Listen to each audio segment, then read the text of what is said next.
ਨਾ ਹੀ ਹੁੰਦੇ ਹਾਂ TRP ਦੀ ਦੌੜ ਵਿੱਚ ਸ਼ਾਮਿਲ। ਅਸੀਂ ਕਰਦੇ ਹਾਂ ਹਰ ਉਸ ਮੁੱਦੇ ਤੇ ਗੰਭੀਰ ਸੁਹਿਰਦ, ਨਿਰਪੱਖ ਅਤੇ ਬੇਬਾਕ ਚਰਚਾ ਜੋ ਤੁਹਾਡੀ ਅਤੇ ਸਾਡੀ ਸਭ ਦੀ ਜ਼ਿੰਦਗੀ ਨੂੰ ਕਰਦੇ ਨੇ ਪ੍ਰਭਾਵਿਤ। ਹਰ ਰੋਜ਼ ਦੁਨੀਆ ਭਰ ਵਿੱਚ ਬੈਠੇ ਸੂਝਵਾਨ ਵਿਦਵਾਨ ਮਹਿਮਾਨਾਂ ਨਾਲ ਹੁੰਦੀ ਹੈ ਗੱਲਬਾਤ, ਤਾਂ ਕਿ ਦਰਪੇਸ਼ ਮਸਲਿਆਂ ਨੂੰ ਸਮਝ ਕੇ ਅਸੀਂ ਆਪਣੀ ਜ਼ਿੰਦਗੀ ਨੂੰ ਦੇ ਸਕੀਏ ਸਹੀ ਸੇਧ। ਵੇਖਣਾ ਨਾ ਭੁੱਲਣਾ TV ਪੰਜਾਬੀ ਦੁਨੀਆ prime time with TV Punjabi ਦੁਨੀਆ, ਆਪਣੀ ਬੋਲੀ ਆਪਣਾ ਮਾਣ। ਤੁਸੀਂ ਵੇਖ ਰਹੇ ਹੋ TV ਪੰਜਾਬੀ ਦੁਨੀਆ ਪ੍ਰਾਈਮ ਟਾਈਮ ਸ਼ੋਅ ਲੈ ਕੇ ਅਸੀਂ ਤੁਹਾਡੀ ਸੇਵਾ 'ਚ ਹਾਜ਼ਰ ਹੋ ਗਏ ਜੀ। ਟੋਰਾਂਟੋ ਸਟੂਡੀਓ ਤੋਂ ਮੈਂ ਹਰਜੀਤ ਸਿੰਘ ਗਿੱਲ ਤੇ ਮੇਰੇ ਨਾਲ ਜੁੜ ਗਏ ਨੇ ਚੰਡੀਗੜ੍ਹ ਸਟੂਡੀਓ ਤੋਂ ਸੁਸ਼ੀਲ ਦਸਾਂਝ ਜੀ। ਕੁਝ ਗੱਲਾਂ ਬਾਤਾਂ ਕਰਦੇ ਹਾਂ ਸੁਸ਼ੀਲ ਰਾਣਾ ਭਾਰਤ ਦੇ ਪੰਜਾਬ ਦੇ ਸੰਬੰਧ ਵਿੱਚ। ਸਭ ਤੋਂ ਪਹਿਲਾਂ ਦਸਾਂਝ ਸਾਹਿਬ ਤੁਹਾਡਾ ਸਵਾਗਤ ਕਰਦੇ ਹਾਂ ਜੀ ਆਇਆਂ ਨੂੰ। बहुत शुक्रिया जी, बहुत मेहरबानी हरजीत गिल जी ते TV पंजाबी दुनिया दे सारे दर्शकों का भी चंडीगढ़ स्टूडियो तो स्वागत है जी। जी हरजीत गिल जी। ਦਸਾਂਝ ਸਾਹਿਬ, ਭਾਰਤ ਦੇ ਪ੍ਰਧਾਨ ਮੰਤਰੀ ਇਹਨਾਂ ਦਿਨਾਂ 'ਚ ਆਏ ਹੋਏ ਆ ਅਮਰੀਕਾ, ਕੁਝ ਮੀਟਿੰਗਾਂ ਦਾ ਸਿਲਸਿਲਾ ਚੱਲ ਰਿਹਾ ਹੈ। ਤੁਹਾਡੇ ਕੋਲ ਕੋਈ ਖਬਰ ਹੋਵੇ ਉਸ ਸੰਬੰਧ ਵਿੱਚ ਤੇ ਪਹਿਲਾਂ ਆਪਣੇ ਦਰਸ਼ਕਾਂ ਨਾਲ ਉਹ ਸਾਂਝੀ ਕਰ ਲਈਏ ਕਿ ਕਾਫੀ ਦੇਰ ਬਾਅਦ ਸਾਡੇ ਪ੍ਰਧਾਨ ਮੰਤਰੀ ਵਿਦੇਸ਼ੀ ਦੌਰਿਆਂ ਦੇ ਬੜੇ ਹੁੰਦੇ, ਹਮੇਸ਼ਾ ਚਾਹਵਾਨ ਹੁੰਦੇ ਆ ਔਰ ਬੜੇ ਫੈਨ ਨੇ ਇਸ ਗੱਲ ਦੇ, ਔਰ ਦੋਸਤੀਆਂ ਗੰਢਣ ਦੇ ਵੀ ਬੜੇ ਮਸ਼ਹੂਰ ਨੇ ਕਿ ਉਹ ਜਿੱਥੇ ਵੀ ਜਾਂਦੇ ਆ ਉੱਥੋਂ ਦੇ ਪ੍ਰਾਈਮ ਮਿਨਿਸਟਰ ਜਾਂ ਉੱਥੋਂ ਦੇ ਰਾਸ਼ਟਰਪਤੀ ਨਾਲ ਉਹ ਕਹਿੰਦੇ ਆ ਕਿ ਮੇਰੀ ਬਚਪਨ ਤੋਂ ਹੀ ਦੋਸਤੀ ਆ। ਸੋ ਹੁਣ ਸਮਾਂ ਕਾਫੀ ਬਦਲਿਆ, ਜਿਹੜੀ ਮਹਾਂਮਾਰੀ ਤੋਂ ਬਾਅਦ ਦੁਨੀਆ ਦੇ ਹਾਲਾਤ ਬਦਲੇ ਨੇ, ਕਈ ਚੀਜ਼ਾਂ ਦੇ ਉੱਤੇ ਸਰਕਾਰਾਂ ਵੀ ਬਦਲ ਗਈਆਂ ਨੇ ਸਮੇਂ ਦੇ ਵਿੱਚ। ਟਰੰਪ ਦੀ ਜਗ੍ਹਾ ਜੋ ਬਾਈਡਨ ਦੇ ਆ ਗਏ, ਅਫਗਾਨਿਸਤਾਨ 'ਚ ਤਾਲਿਬਾਨ ਆ ਗਏ, ਕਾਫੀ ਚੇਂਜਸ ਹੋਈਆਂ ਨੇ ਦੁਨੀਆ 'ਚ, ਔਰ ਦੁਨੀਆ ਜਿਹੜੀ ਆਰਥਿਕ ਮੰਦਹਾਲੀ 'ਚੋਂ ਵੀ ਨਿਕਲ ਰਹੀ ਆ ਔਰ ਨਵੇਂ ਤੌਰ ਤੇ ਸੋਚਣ ਲਈ ਮਜਬੂਰ ਹੈ ਕਿ ਹੁਣ ਜਿਹੜੀ ਆ ਗੁੱਟਬੰਦੀ ਨਵੇਂ ਤਰ੍ਹਾਂ ਦੇ ਰੁਖ ਅਖਤਿਆਰ ਕਰ ਰਹੀ ਆ। ਨਾਟੋ 'ਚ ਵੀ ਸਭ ਅੱਛਾ ਨਹੀਂ ਆ। ਚਾਈਨਾ ਨੂੰ ਲੈ ਕੇ ਕਈ ਤਰ੍ਹਾਂ ਦੀ ਗੱਲਬਾਤ ਜਿਹੜੀ ਆ ਉਹ ਚੱਲ ਰਹੀ ਆ ਕਿ ਉਹਦਾ ਰਾਹ ਕਿੱਦਾਂ ਰੋਕਿਆ ਜਾਵੇ। ਜਿਹੜੇ ਇੰਟਰਨੈਸ਼ਨਲ ਹਾਲਾਤ ਨੇ ਉਹਨਾਂ ਨੂੰ ਮੱਦੇਨਜ਼ਰ ਰੱਖਦਾ ਆ ਭਾਰਤ ਦੇ ਪ੍ਰਧਾਨ ਮੰਤਰੀ ਦੀ ਫੇਰੀ ਕਿੰਨੀ ਕਾਇਮ ਹੈ ਤੇ ਕੀ ਪ੍ਰਾਪਤੀਆਂ ਹੋਣ ਦੀ ਸੰਭਾਵਨਾ ਲੱਗਦੀ ਹੈ ਤੁਹਾਨੂੰ? देखो, ਜਦੋਂ ਦੋ ਮੁਲਕ ਮਿਲਦੇ ਨੇ ਤੇ ਉਹਨਾਂ ਦੀਆਂ ਆਪੋ ਵਿੱਚ ਸੰਵਾਦ ਜਿਹੜਾ ਹੁੰਦਾ ਹੈ ਤਾਂ ਲਾਜ਼ਮੀ ਹੈ ਅਮਰੀਕਾ ਤੇ ਭਾਰਤ ਵਰਗੇ ਮੁਲਕਾਂ ਦਾ ਜਦੋਂ ਸੰਵਾਦ ਹੋਏਗਾ ਤੇ ਨਜ਼ਰਾਂ ਤਾਂ ਸਾਰੀ ਦੁਨੀਆ ਦੀ ਰਹਿੰਦੀਆਂ, ਕਿਉਂਕਿ ਅਮਰੀਕਾ ਦੇ ਆਪਣੇ ਇੰਟਰਸਟ ਹੈ ਭਾਰਤ ਨੂੰ ਲੈ ਕੇ। ਪਰ ਜਿਵੇਂ ਤੁਸੀਂ ਜ਼ਿਕਰ ਕੀਤਾ ਕਿ ਨਰਿੰਦਰ ਮੋਦੀ ਹੋਰੀ ਭਾਰਤ ਦੇ ਪ੍ਰਧਾਨ ਮੰਤਰੀ ਵੀ ਲੰਮੇ ਸਮੇਂ ਬਾਅਦ ਗਏ ਨੇ, ਪਤਾ ਨਹੀਂ ਕਿਵੇਂ ਉਹਨਾਂ ਨੇ ਆਪਣੇ ਆਪ ਨੂੰ ਰੋਕ ਕੇ ਰੱਖਿਆ ਹੋਏਗਾ। ਤੇ ਹੁਣ ਜਦੋਂ ਗਏ ਨੇ ਤੇ ਜਿੱਦਾਂ ਕੱਲ ਤੁਸੀਂ ਜ਼ਿਕਰ ਕਰ ਰਹੇ ਸੀ ਉਹ ਮਾਹੌਲ ਨਹੀਂ ਹੈ ਜਿਹੜਾ ਮਾਹੌਲ ਕਿਸੇ ਵੇਲੇ ਡੋਨਲਡ ਟਰੰਪ ਵੇਲੇ ਹੁੰਦਾ ਸੀ, ਜਦੋਂ ਨਰਿੰਦਰ ਮੋਦੀ ਤੇ ਡੋਨਲਡ ਟਰੰਪ ਦੀ ਇੱਕ ਕਿਸਮ ਦੀ ਸਾਂਝ ਜਿਹੀ ਬਣੀ ਤੇ ਲਗਭਗ ਇੱਕੋ ਜਿਹਾ ਸੋਚਣ ਦਾ ਤਰੀਕਾ, ਇੱਕੋ ਜਿਹਾ ਕੰਮ ਕਰਨ ਦੀ ਸ਼ੈਲੀ, ਤੇ ਫਿਰ ਹਾਈਡੋ ਮੋਦੀ ਤੇ ਇੱਧਰ ਨਮਸਤੇ ਟਰੰਪ ਜਿਹੜੇ ਇੱਦਾਂ ਦੇ ਪ੍ਰੋਗਰਾਮ ਆਰਗੇਨਾਈਜ਼ ਹੁੰਦੇ ਸੀ, ਜਦੋਂ ਉਹ ਮਾਹੌਲ ਨਹੀਂ ਹੈ। ਉਪ ਰਾਸ਼ਟਰਪਤੀ ਕਮਲਾ ਹੈਰਿਸ ਨਾਲ ਉਹਨਾਂ ਦੀ ਮੁਲਾਕਾਤ ਹੋਈ ਹੈ। ਕੁਝ ਅਮਰੀਕਾ ਦੇ ਟੌਪ ਦੇ CEO ਵੀ ਜਿਹੜੇ ਆ ਉਹਨਾਂ ਨਾਲ ਵੀ ਉਹਨਾਂ ਦੀ ਮੁਲਾਕਾਤ ਹੋਈ ਹੈ। ਆਫੀਸ਼ੀਅਲੀ ਕਮਲਾ ਹੈਰਿਸ ਨਾਲ ਮੁਲਾਕਾਤ ਬਾਅਦ ਦੇ ਇਕੱਠਿਆਂ ਨੇ ਪ੍ਰੈਸ ਕਾਨਫਰੰਸ ਨੂੰ ਵੀ ਸੁਣਿਆ ਜਾਂ ਕੁਝ ਜਿਹੜੇ ਨੁਮਾਇੰਦੇ ਸੀਗੇ ਉਹਨਾਂ ਨੂੰ ਵੀ ਸੰਬੋਧਨ ਕੀਤਾ, ਜਿਹਦੇ 'ਚ ਬਹੁਤੀ ਤਾਂ ਇੱਕ ਪ੍ਰਸ਼ੰਸਾ ਕੀਤੀ ਗਈ, ਇੱਕ ਦੂਜੇ ਮੁਲਕ ਦੀ ਪ੍ਰਸ਼ੰਸਾ ਕੀਤੀ, ਦੋਵਾਂ ਮੁਲਕਾਂ ਦੇ ਸੰਬੰਧਾਂ ਤੇ ਚਰਚਾ ਕੀਤੀ ਗਈ ਕਿ ਦੋਵੇਂ ਮੁਲਕ ਇੱਕ ਦੂਜੇ ਲਈ ਬਹੁਤ ਅਹਿਮ ਨੇ, ਤੇ ਡੈਮੋਕ੍ਰੇਸੀ ਦੀ ਚਰਚਾ ਹੋਈ ਤੇ ਲੋਕਤੰਤਰ ਜਿਹੜਾ ਆ ਜਾਂ ਜਮਹੂਰੀਅਤ ਹੈ ਤੇ ਇਹਦੀ ਕੰਟੀਨਿਊਟੀ ਹੋਵੇ ਤੇ ਚੰਗਾ ਮਾਹੌਲ ਬਣਿਆ ਰਹੇ ਦੋਵਾਂ ਮੁਲਕਾਂ ਦੇ ਵਿੱਚ। ਦੋਵਾਂ ਮੁਲਕਾਂ ਦੀਆਂ ਪਰੰਪਰਾਵਾਂ ਦਾ ਜ਼ਿਕਰ ਹੋਇਆ, ਦੋਵਾਂ ਮੁਲਕਾਂ ਦੇ ਤਾਲਮੇਲ ਦਾ ਜ਼ਿਕਰ ਹੋਇਆ ਤੇ ਸਪੈਸ਼ਲੀ ਵੈਕਸੀਨ ਦੇ ਉੱਤੇ ਗੱਲਬਾਤ ਹੋਈ ਹੈ ਤੇ ਵੈਕਸੀਨ ਐਕਸਪੋਰਟ ਕਰਨ ਦੀ ਗੱਲ ਕੀਤੀ ਹੈ ਫਿਰ ਤੋਂ ਭਾਰਤ ਨੇ, ਜਿਹਦੀ ਕਮਲਾ ਹੈਰਿਸ ਉਹਨਾਂ ਨੇ ਪ੍ਰਸ਼ੰਸਾ ਕੀਤੀ ਹੈ। ਤੇ ਕੁਝ ਇਨਵੈਸਟਮੈਂਟ ਦੀ ਚਰਚਾ ਵੀ ਚੱਲੀ ਹੈ, ਭਾਵੇਂ ਉਹ ਅਮਰੀਕਨ ਗਵਰਨਮੈਂਟ ਵੱਲੋਂ ਨਹੀਂ, ਜਿਹੜੇ CEO ਵਗੈਰਾ ਸੀਗੇ ਉਹਨਾਂ ਨਾਲ ਤੇ ਕੁਝ ਜਿਹੜੀਆਂ ਕੰਪਨੀਆਂ ਦੇ ਲੋਕ ਸੀ ਉਹਨਾਂ ਨਾਲ ਵੀ ਉਹਨਾਂ ਦੀ ਕੋਈ ਚਰਚਾ ਹੋਈ ਹੈ। ਭਾਰਤ ਦੇ ਵਿੱਚ ਇਨਵੈਸਟ ਕਰਨ ਦੀਆਂ ਗੱਲਾਂ ਵੀ ਹੋਈਆਂ ਨੇ। ਉਹ ਕਿਸ ਰੂਪ ਦੇ ਵਿੱਚ ਸਾਡੇ ਸਾਹਮਣੇ ਆਉਂਦਾ, ਕਿਸ ਰੂਪ ਨਹੀਂ ਆਉਂਦਾ, ਇਹ ਤਾਂ ਬਾਅਦ ਦੀ ਗੱਲ ਹੈ। ਪਰ ਮਾਹੌਲ ਜਿਹੜਾ ਆ ਉਹ ਕੋਈ ਇਸ ਕਿਸਮ ਦਾ ਨਹੀਂ ਸੀ ਜਿਸ ਕਿਸਮ ਦਾ ਕਿਸੇ ਵੇਲੇ ਹੋਇਆ ਕਰਦਾ ਸੀ। ਸੋ ਨਰਿੰਦਰ ਮੋਦੀ ਨੂੰ ਉਹ ਜਿਹੜੀ ਟ੍ਰੀਟਮੈਂਟ ਨਹੀਂ ਮਿਲੀ ਇਸ ਵਾਰ ਅਮਰੀਕਾ ਦੇ ਵਿੱਚ ਜਿਹੜੀ ਡੋਨਲਡ ਟਰੰਪ ਵੇਲੇ ਮਿਲਦੀ ਸੀ। ਚੀਜ਼ਾਂ ਬਦਲ ਗਈਆਂ। ਦੂਜੀ ਗੱਲ, ਦੋਵਾਂ ਮੁਲਕਾਂ ਦੇ ਰਿਲੇਸ਼ਨਸ ਦਾ ਮਾਮਲਾ ਆ, ਉਹਦੇ 'ਚ ਅਮਰੀਕਾ ਦੇ ਆਪਣੇ ਇੰਟਰਸਟ ਹੈ।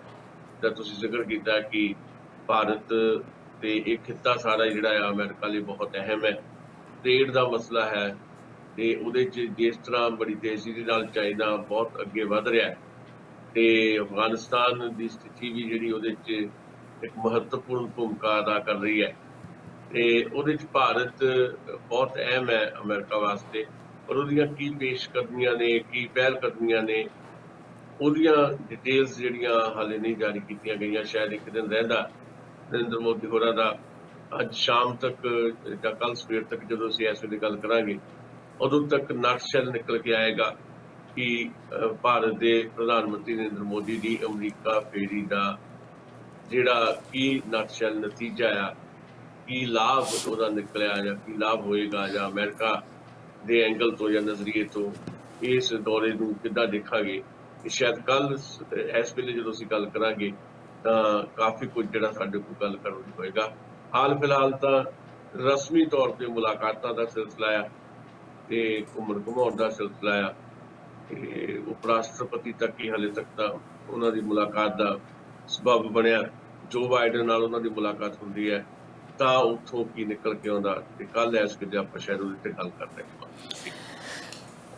ਦੂਜੇ ਪਾਸੇ ਯੂਐਨ ਦੇ ਵਿੱਚ ਭਾਰਤ ਨੇ ਕਿਹਾ ਹੈ ਕਿ ਜਿਹੜੇ ਮੁਲਕ ਅੱਤਵਾਦ, ਜਿਹੜੇ ਮੁਲਕਾਂ ਦੀਆਂ ਸਰਕਾਰਾਂ ਅੱਤਵਾਦ ਨੂੰ ਸ਼ਹਿ ਦਿੰਦੀਆਂ ਨੇ, ਮੇਰੇ ਖਿਆਲ 'ਚ ਨਿਸ਼ਾਨਾ ਤੇ ਪਾਕਿਸਤਾਨ ਵੱਲ ਹੀ ਹੁੰਦਾ ਹਮੇਸ਼ਾ, ਤੇ ਉਹਨਾਂ ਮੁਲਕਾਂ ਦੇ ਵਿੱਚ ਜਿਹੜੇ ਘੱਟ ਗਿਣਤੀ ਲੋਕ ਨੇ ਉਹਨਾਂ ਨਾਲ ਭੇਦਭਾਵ ਬਹੁਤ ਵੱਡੀ ਪੱਧਰ ਤੇ ਉੱਤੇ ਹੋ ਜਾਂਦਾ ਹੈ। ਪਰ ਯੂਐਨ ਦੇ ਵਿੱਚ ਕਿਤੇ ਨਾ ਕਿਤੇ ਇੱਕ ਜਿਹੜੀ ਆ ਉਹ ਇਮਰਾਨ ਖਾਨ ਦੇ ਕੰਮ ਕਰਨ ਦੀ ਸ਼ੈਲੀ ਦੀ ਤਾਰੀਫ ਵੀ ਹੋਈ ਆ। ਸੋ ਜਿਹੜੇ ਇਹ ਇੰਟਰਨੈਸ਼ਨਲ ਹਾਲਾਤ ਨੇ, ਪਾਕਿਸਤਾਨ ਬਾਰ-ਬਾਰ ਕਸ਼ਮੀਰ ਦਾ ਮਸਲਾ ਉਠਾਉਣ 'ਚ ਸਫਲ ਹੋ ਜਾਂਦਾ। ਇਸ ਵਾਰ ਤੁਰਕੀ ਨੇ ਮਸਲਾ ਉਠਾਤਾ ਕਸ਼ਮੀਰ ਦਾ ਯੂਐਨ ਦੇ ਵਿੱਚ, ਤੇ ਇਹ ਕਸ਼ਮੀਰ ਦਾ ਇੰਟਰਨੈਸ਼ਨਲ ਮਸਲਾ ਨਾ ਬਣੇ। ਭਾਰਤ ਦੀ ਹਮੇਸ਼ਾ ਇਹ ਕੋਸ਼ਿਸ਼ ਰਹੀ ਆ, ਹਮੇਸ਼ਾ ਇਹ ਕਿਹਾ ਜਾਂਦਾ ਹੈ ਕਿ ਸ਼ਿਮਲਾ ਅਕੋਰਡ ਦੇ ਤਹਿਤ ਇਹ ਬਾਈਲੈਟਰਲ ਮਾਮਲਾ ਹੈ, ਦੋ ਮੁਲਕ ਆਪਸ 'ਚ ਹੱਲ ਕਰਨ। ਪਰ ਯੂਐਨ ਦੇ ਵਿੱਚ ਬਾਰ-ਬਾਰ ਕਦੀ ਪਾਕਿਸਤਾਨ ਵੱਲੋਂ ਜਾਂ ਕਿਸੇ ਇਸਲਾਮੀ ਮੁਲਕ ਵੱਲੋਂ ਇਹ ਉਠਾ ਦਿੱਤਾ ਜਾਂਦਾ। ਇਹਨਾਂ ਗੱਲਾਂ ਤੋਂ ਡਰਦਿਆਂ ਹੀ ਤਾਲਿਬਾਨ ਬਾਰੇ ਵੀ ਭਾਰਤ ਜਿਹੜਾ ਉਹ ਬੜਾ ਸਤਰਕ ਹੈ ਕਿ ਕੱਲ ਨੂੰ ਇੱਕ ਹੋਰ ਤਾਕਤ ਸਾਡੇ ਖਿਲਾਫ ਜਿਹੜੀ ਆ ਉਹ ਖੜੀ ਹੋ ਜਾਏਗੀ। ਜੇ ਉਹਨੂੰ ਮਾਨਤਾ ਦੇ ਦਿੰਦੀ ਹੈ ਦੁਨੀਆ, ਤੇ ਉਹ ਨਾ ਸਿਰਫ ਯੂਐਨ ਦੇ ਵਿੱਚ, ਉਹ ਹੋਰ ਵੀ ਵਿੰਗੇ ਟੇਢੇ ਤਰੀਕਿਆਂ ਨਾਲ ਕਸ਼ਮੀਰ ਮਸਲੇ ਨੂੰ ਉਲਝਾ ਸਕਦੇ ਨੇ। ਜੀ ਹਾਂ, ਤੁਰਕੀ ਨੇ ਇਸ ਵਾਰ ਇਹ ਮਸਲਾ ਉਠਾ ਦਿੱਤਾ ਹੈ ਤੇ ਯੂਐਨ ਦੇ ਵਿੱਚ ਚਰਚਾ ਤਾਂ ਥੋੜੀ ਬਹੁਤ ਹੋਈ ਹੈ, ਪਰ ਉਹਨੂੰ ਕਿਸੇ ਨੇ ਕੋਈ ਬਹੁਤਾ ਵੇਟ ਨਹੀਂ ਦਿੱਤਾ। ਭਾਰਤ ਨੇ ਵੀ ਉੱਥੇ ਤੁਰਕੀ ਦੇ ਜਿਹੜੇ ਲੌਜਿਕ ਸੀ ਉਹਨਾਂ ਨੂੰ ਰੱਦ ਕੀਤਾ ਤੇ ਓਵਰਆਲ ਹੀ ਆਪਾਂ ਵੀ ਜਾਣਦੇ ਹਾਂ ਕਿ ਕਸ਼ਮੀਰ ਦਾ ਜਿਹੜਾ ਇਸ਼ੂ ਹੈ ਉਹਦੇ 'ਚ ਬਾਹਰੀ ਦਖਲ ਜਿਹੜਾ ਆ ਕਿਸੇ ਵੀ ਕੀਮਤ ਦੇ ਉੱਤੇ ਦੋਵਾਂ ਮੁਲਕਾਂ ਨੂੰ ਨਹੀਂ ਪ੍ਰਵਾਨ ਕਰਨਾ ਚਾਹੀਦਾ। ਪਰ ਪਾਕਿਸਤਾਨ ਦੀ ਕੋਸ਼ਿਸ਼ ਰਹਿੰਦੀ ਹੈ ਕਿ ਇਸ ਮਸਲੇ ਨੂੰ ਕਿਸੇ ਨਾ ਕਿਸੇ ਰੂਪ 'ਚ ਜਿਹੜਾ ਇੰਟਰਨੈਸ਼ਨਲ ਲੈਵਲ ਦੇ ਉੱਤੇ, ਇੰਟਰਨੈਸ਼ਨਲ ਪਲੇਟਫਾਰਮ ਦੇ ਉੱਤੇ ਜਿਹੜਾ ਉਠਾ ਦਿੱਤਾ ਜਾਏ ਤਾਂ ਜੋ ਚਰਚਾ ਹੁੰਦੀ ਰਹੇ। ਬਾਕੀ ਯੂਐਨ ਦੇ ਵਿੱਚ ਜਿਹੜਾ ਇਸ਼ਾਰੇ ਕੀਤੇ ਗਏ ਨੇ ਦਹਿਸ਼ਤਗਰਦੀ ਨੂੰ ਲੈ ਕੇ ਜਾਂ ਮਨੁੱਖੀ ਅਧਿਕਾਰਾਂ ਦੀ ਜਿਹੜੀ ਗੱਲ ਕੀਤੀ ਗਈ ਹੈ, ਤੇ ਸੈਟਅਪ ਕੋਈ ਵੀ ਹੋਵੇ ਅੱਜ ਦੀ ਜਿਹੜੀ ਦੁਨੀਆ ਉਹਦੇ 'ਚ ਅਸੀਂ ਦੇਖ ਰਹੇ ਹਾਂ ਜਿਹੜੇ ਡੈਮੋਕ੍ਰੇਟਿਕ ਮੁਲਕ ਵੀ ਨੇ ਉੱਥੇ ਵੀ ਜਿਹੜੇ ਮਨੁੱਖੀ ਅਧਿਕਾਰਾਂ ਦੀ ਹਾਲਤ ਕੋਈ ਬਹੁਤ ਠੀਕ ਨਹੀਂ ਹੈ।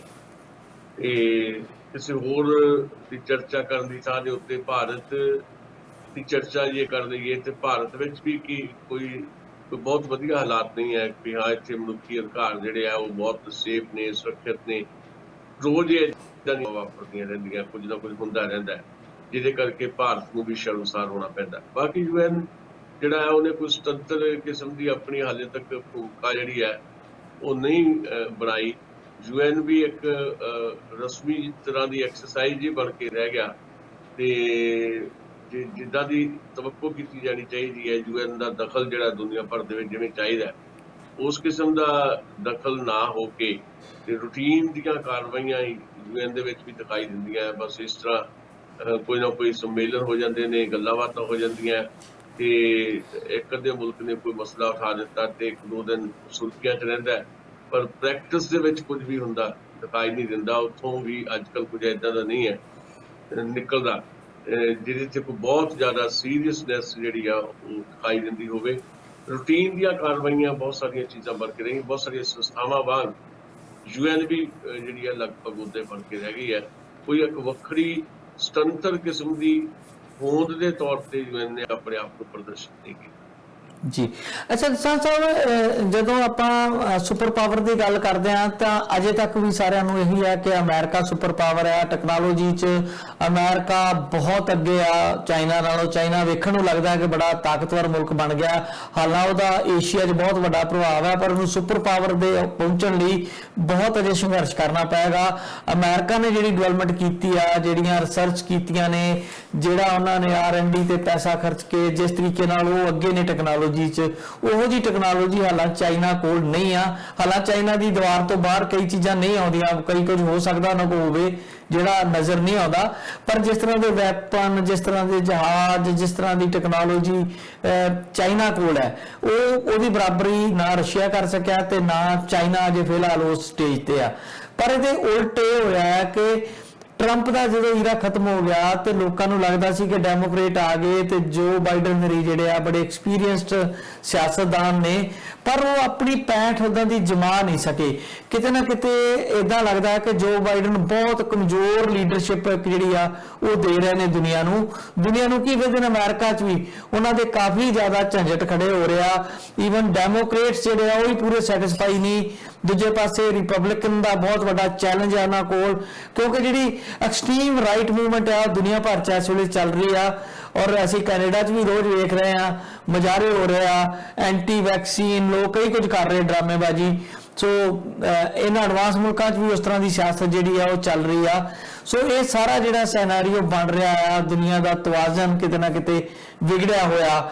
ਮੈਂ ਜਿਵੇਂ ਪਹਿਲਾਂ ਗੱਲ ਕੀਤੀ ਆ, ਫਰਾਂਸ ਤੇ ਆਸਟ੍ਰੇਲੀਆ ਦਾ ਨਾਰਾਜ਼ਗੀ ਆ, ਨਾਟੋ ਦੇ ਮੁਲਕਾਂ 'ਚ ਨਾਰਾਜ਼ਗੀ ਆ, ਕੋਈ ਵੱਡਾ ਧੜੇਦਾਰ ਲੀਡਰਸ਼ਿਪ ਦਾ ਕ੍ਰਾਈਸਿਸ ਵੈਸੇ ਦੁਨੀਆ ਭਰ 'ਚ ਆ। ਕਿਤੇ ਵੀ ਕੋਈ ਐਸਾ ਲੀਡਰ ਨਹੀਂ ਆ ਜਿਹੜਾ ਵਰਲਡ ਲੀਡਰ ਦੀ ਸ਼੍ਰੇਣੀ 'ਚ ਉਹਨੂੰ ਰੱਖਿਆ ਜਾ ਸਕੇ। ਜਦੋਂ ਕੋਈ ਜ਼ਮਾਨਾ ਹੁੰਦਾ ਸੀ ਜਦੋਂ ਪੰਚਸ਼ੀਲ ਦਾ ਸਿਧਾਂਤ ਬਣਿਆ ਸੀਗਾ, ਗੁੱਟ ਰਿਲੀਫ ਮੂਵਮੈਂਟ ਚੱਲੀ, ਇਧਰਲੇ ਪਾਸੇ ਵੱਡੇ ਵੱਡੇ ਲੀਡਰ ਸੀਗੇ ਅਮਰੀਕਨ, ਤੇ ਉਹਨਾਂ ਦੀ ਆਪਣੀ ਸ਼ਖਸੀਅਤ ਦਾ ਕੋਈ ਅਸਰ ਸੀਗਾ ਦੁਨੀਆ ਤੇ।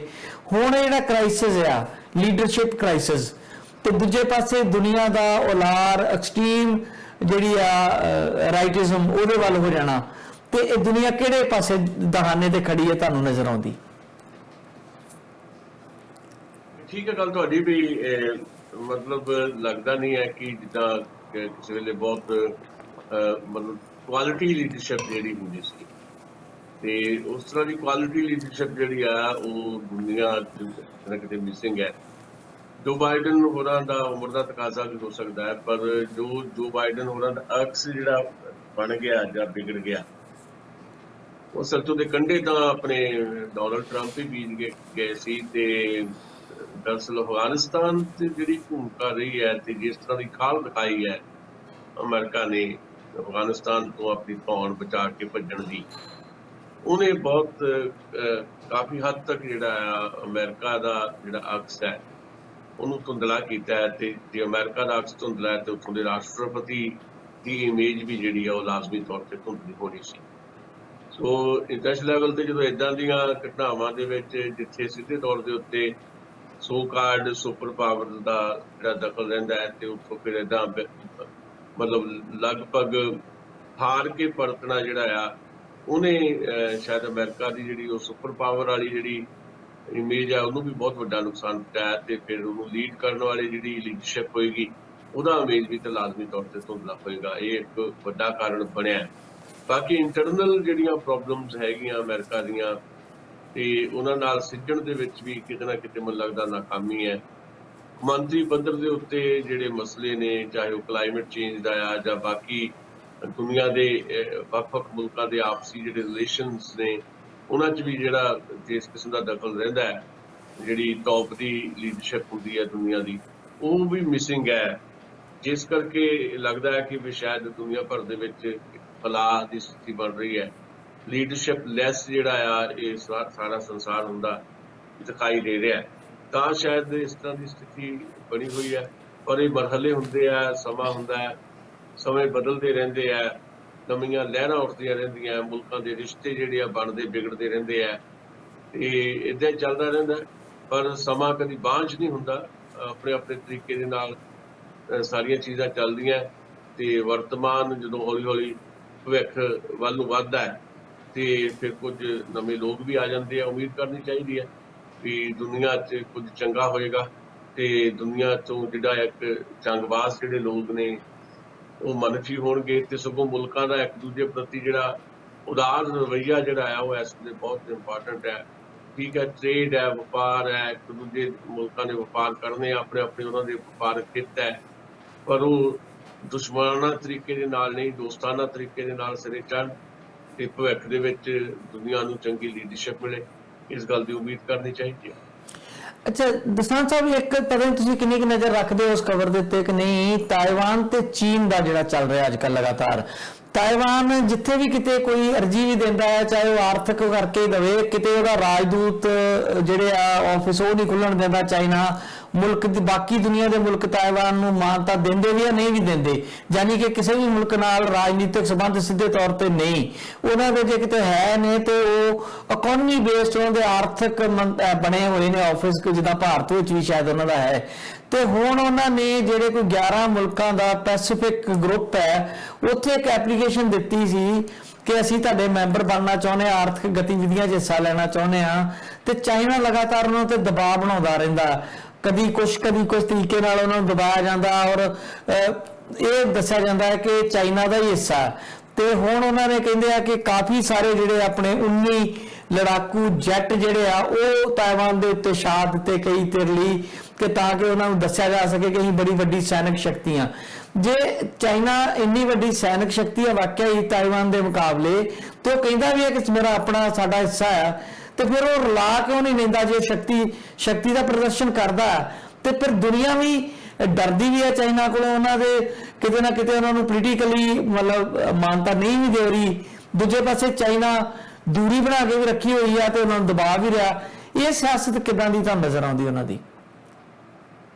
ਦੇਖੋ, ਨਿੱਕੇ ਜਿਹੜੇ ਮੁਲਕ ਹੁੰਦੇ ਆ ਜਾਂ ਨਾਲ ਲੱਗਦੇ ਮੁਲਕਾਂ ਦੇ ਉੱਤੇ ਜਿਹੜੇ ਵੱਡੇ ਮੁਲਕ ਹੈ ਉਹਨਾਂ ਦੀ ਸਦਾ ਹੀ ਇਸ ਤਰ੍ਹਾਂ ਦੀ ਦ੍ਰਿਸ਼ਟੀ ਰਹਿੰਦੀ ਹੈ ਤੇ ਕਬਜ਼ਾਉਣਾ ਵੀ ਚਾਹੁੰਦੇ ਆ। ਜੇ ਨਹੀਂ ਕਬਜ਼ੇ 'ਚ ਡਾਇਰੈਕਟਲੀ ਹੁੰਦੇ ਤਾਂ ਫਿਰ ਉਹਦਾ ਦਬਾਅ ਬਣਾ ਕੇ ਰੱਖਦੇ ਆ।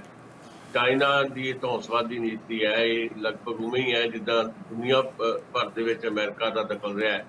ਤੇ ਚਾਈਨਾ ਆਪਣੇ ਲਾਗਲੇ ਮੁਲਕਾਂ 'ਚ, ਖਾਸ ਤੌਰ 'ਤੇ ਛੋਟੇ ਮੁਲਕਾਂ ਦੇ ਵਿੱਚ ਵੱਖਰੇ ਵੱਖਰੇ ਢੰਗ ਦੇ ਨਾਲ ਆਪਣਾ ਪ੍ਰਭਾਵ ਕਾਇਮ ਕਰਦਾ ਹੈ ਤੇ ਕੁਝ ਨੂੰ ਧਮਕਾ ਕੇ, ਕੁਝ ਨੂੰ ਕਿਤੇ ਨਾ ਕਿਤੇ ਕਰਜ਼ਈ ਕਰਕੇ ਤੇ ਸਿੱਧੇ ਤੌਰ ਤੇ ਮਦਦ ਕਰਕੇ ਛੋਟੇ ਮੁਲਕਾਂ ਨੂੰ ਆਪਣੇ ਕਬਜ਼ੇ 'ਚ ਕਰਨ ਦੀ ਇੱਕ ਉਹਦੀ ਇੱਕ ਦਿਲਚਸਪੀ ਹੈ। ਉਹਦੇ 'ਚ ਤਾਇਵਾਨ ਦੇ ਨਾਲ ਵੀ ਇਸੇ ਤਰ੍ਹਾਂ ਦਾ ਉਹ ਵਿਹਾਰ ਕਰ ਰਿਹਾ ਜਿਹੜਾ ਗੈਰ ਮਨੁੱਖੀ ਹੈ। ਘੱਟੋ ਘੱਟ ਜਦੋਂ ਅਸੀਂ ਦੁਨੀਆ ਭਰ ਦੀ ਚਰਚਾ ਕਰਦੇ ਹਾਂ, ਜਦੋਂ ਅਸੀਂ ਬਾਕੀਆਂ ਬਾਰੇ ਗੱਲ ਕਰਦੇ ਹਾਂ, ਕਿਸੇ ਨੂੰ ਵੀ ਹੱਕ ਨਹੀਂ ਹੈ ਕਿ ਕਿਸੇ ਮੁਲਕ ਦੇ ਵਿੱਚ ਸਿੱਧਾ ਇਸ ਤਰ੍ਹਾਂ ਦਾ ਦਖਲ ਦੇਵੇ, ਚਾਹੇ ਉਹ ਅਫਗਾਨਿਸਤਾਨ ਹੋਵੇ, ਚਾਹੇ ਉਹ ਤਾਇਵਾਨ ਹੋਵੇ, ਜਾਂ ਕੋਈ ਵੀ ਮੁਲਕ ਹੋਵੇ, ਜਾਂ ਸ਼੍ਰੀਲੰਕਾ ਹੋਵੇ।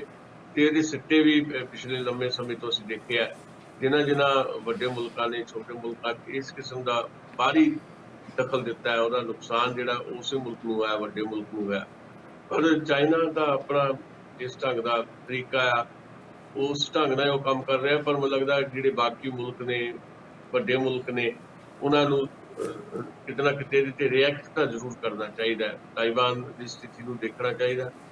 ਮਾਨਤਾ ਕੋਈ ਦਿੰਦਾ ਨਹੀਂ ਦਿੰਦਾ ਵੱਖਰੀ ਗੱਲ ਹੈ, ਪਰ ਇਹ ਇੱਕ ਕਿਸਮ ਦੀ ਜ਼ੁਲਮ ਦੀ ਇੰਤਹਾ ਹੀ ਹੈ ਕਿ ਤੁਸੀਂ ਕਿਸੇ ਨੂੰ ਡਰਾ ਧਮਕਾ ਕੇ ਆਪਣੇ ਨਾਲ ਰੱਖਣਾ ਚਾਹੁੰਦੇ ਹੋ, ਜਾਂ ਜਿੱਦਾਂ ਤੁਸੀਂ ਜ਼ਿਕਰ ਕੀਤਾ ਵੀ ਜਾਂ ਤਾਂ ਫਿਰ ਕਬਜ਼ਾ ਕਰ ਲਓ। ਕਬਜ਼ਾ ਫਿਰ ਕਈ ਵਾਰੀ ਜਿਹੜਾ ਕਰਨ ਦੀ ਜਿਹੜੀ ਇੱਕ ਵਿਧੀ ਵਿਧਾਨ ਹੁੰਦਾ ਹੈ, ਉਹਦੇ 'ਚ ਫਿਰ ਨੁਕਤਾਚੀਨੀ ਦਾ ਕੇਂਦਰ ਜ਼ਿਆਦਾ ਬਣ ਜਾਂਦਾ ਕੋਈ ਮੁਲਕ। ਸ਼ਾਇਦ ਇਹ ਕਾਰਨ ਹੋ ਸਕਦਾ ਹੈ ਜਾਂ ਹੋਰ ਕਾਰਨ ਵੀ ਹੋ ਸਕਦੇ ਆ, ਪਰ ਇਹ ਤਰੀਕਾ ਸਹੀ ਨਹੀਂ ਹੈ ਵੀ ਤੁਸੀਂ ਛੋਟੇ ਮੁਲਕਾਂ ਦੇ ਉੱਤੇ ਚਾਹੇ ਸਿੱਧਾ ਜਾਂ ਅਸਿੱਧਾ ਇਸ ਤਰ੍ਹਾਂ ਦਾ ਜਿਹੜਾ ਦਬਾਅ ਬਣਾ ਕੇ ਰੱਖੋ।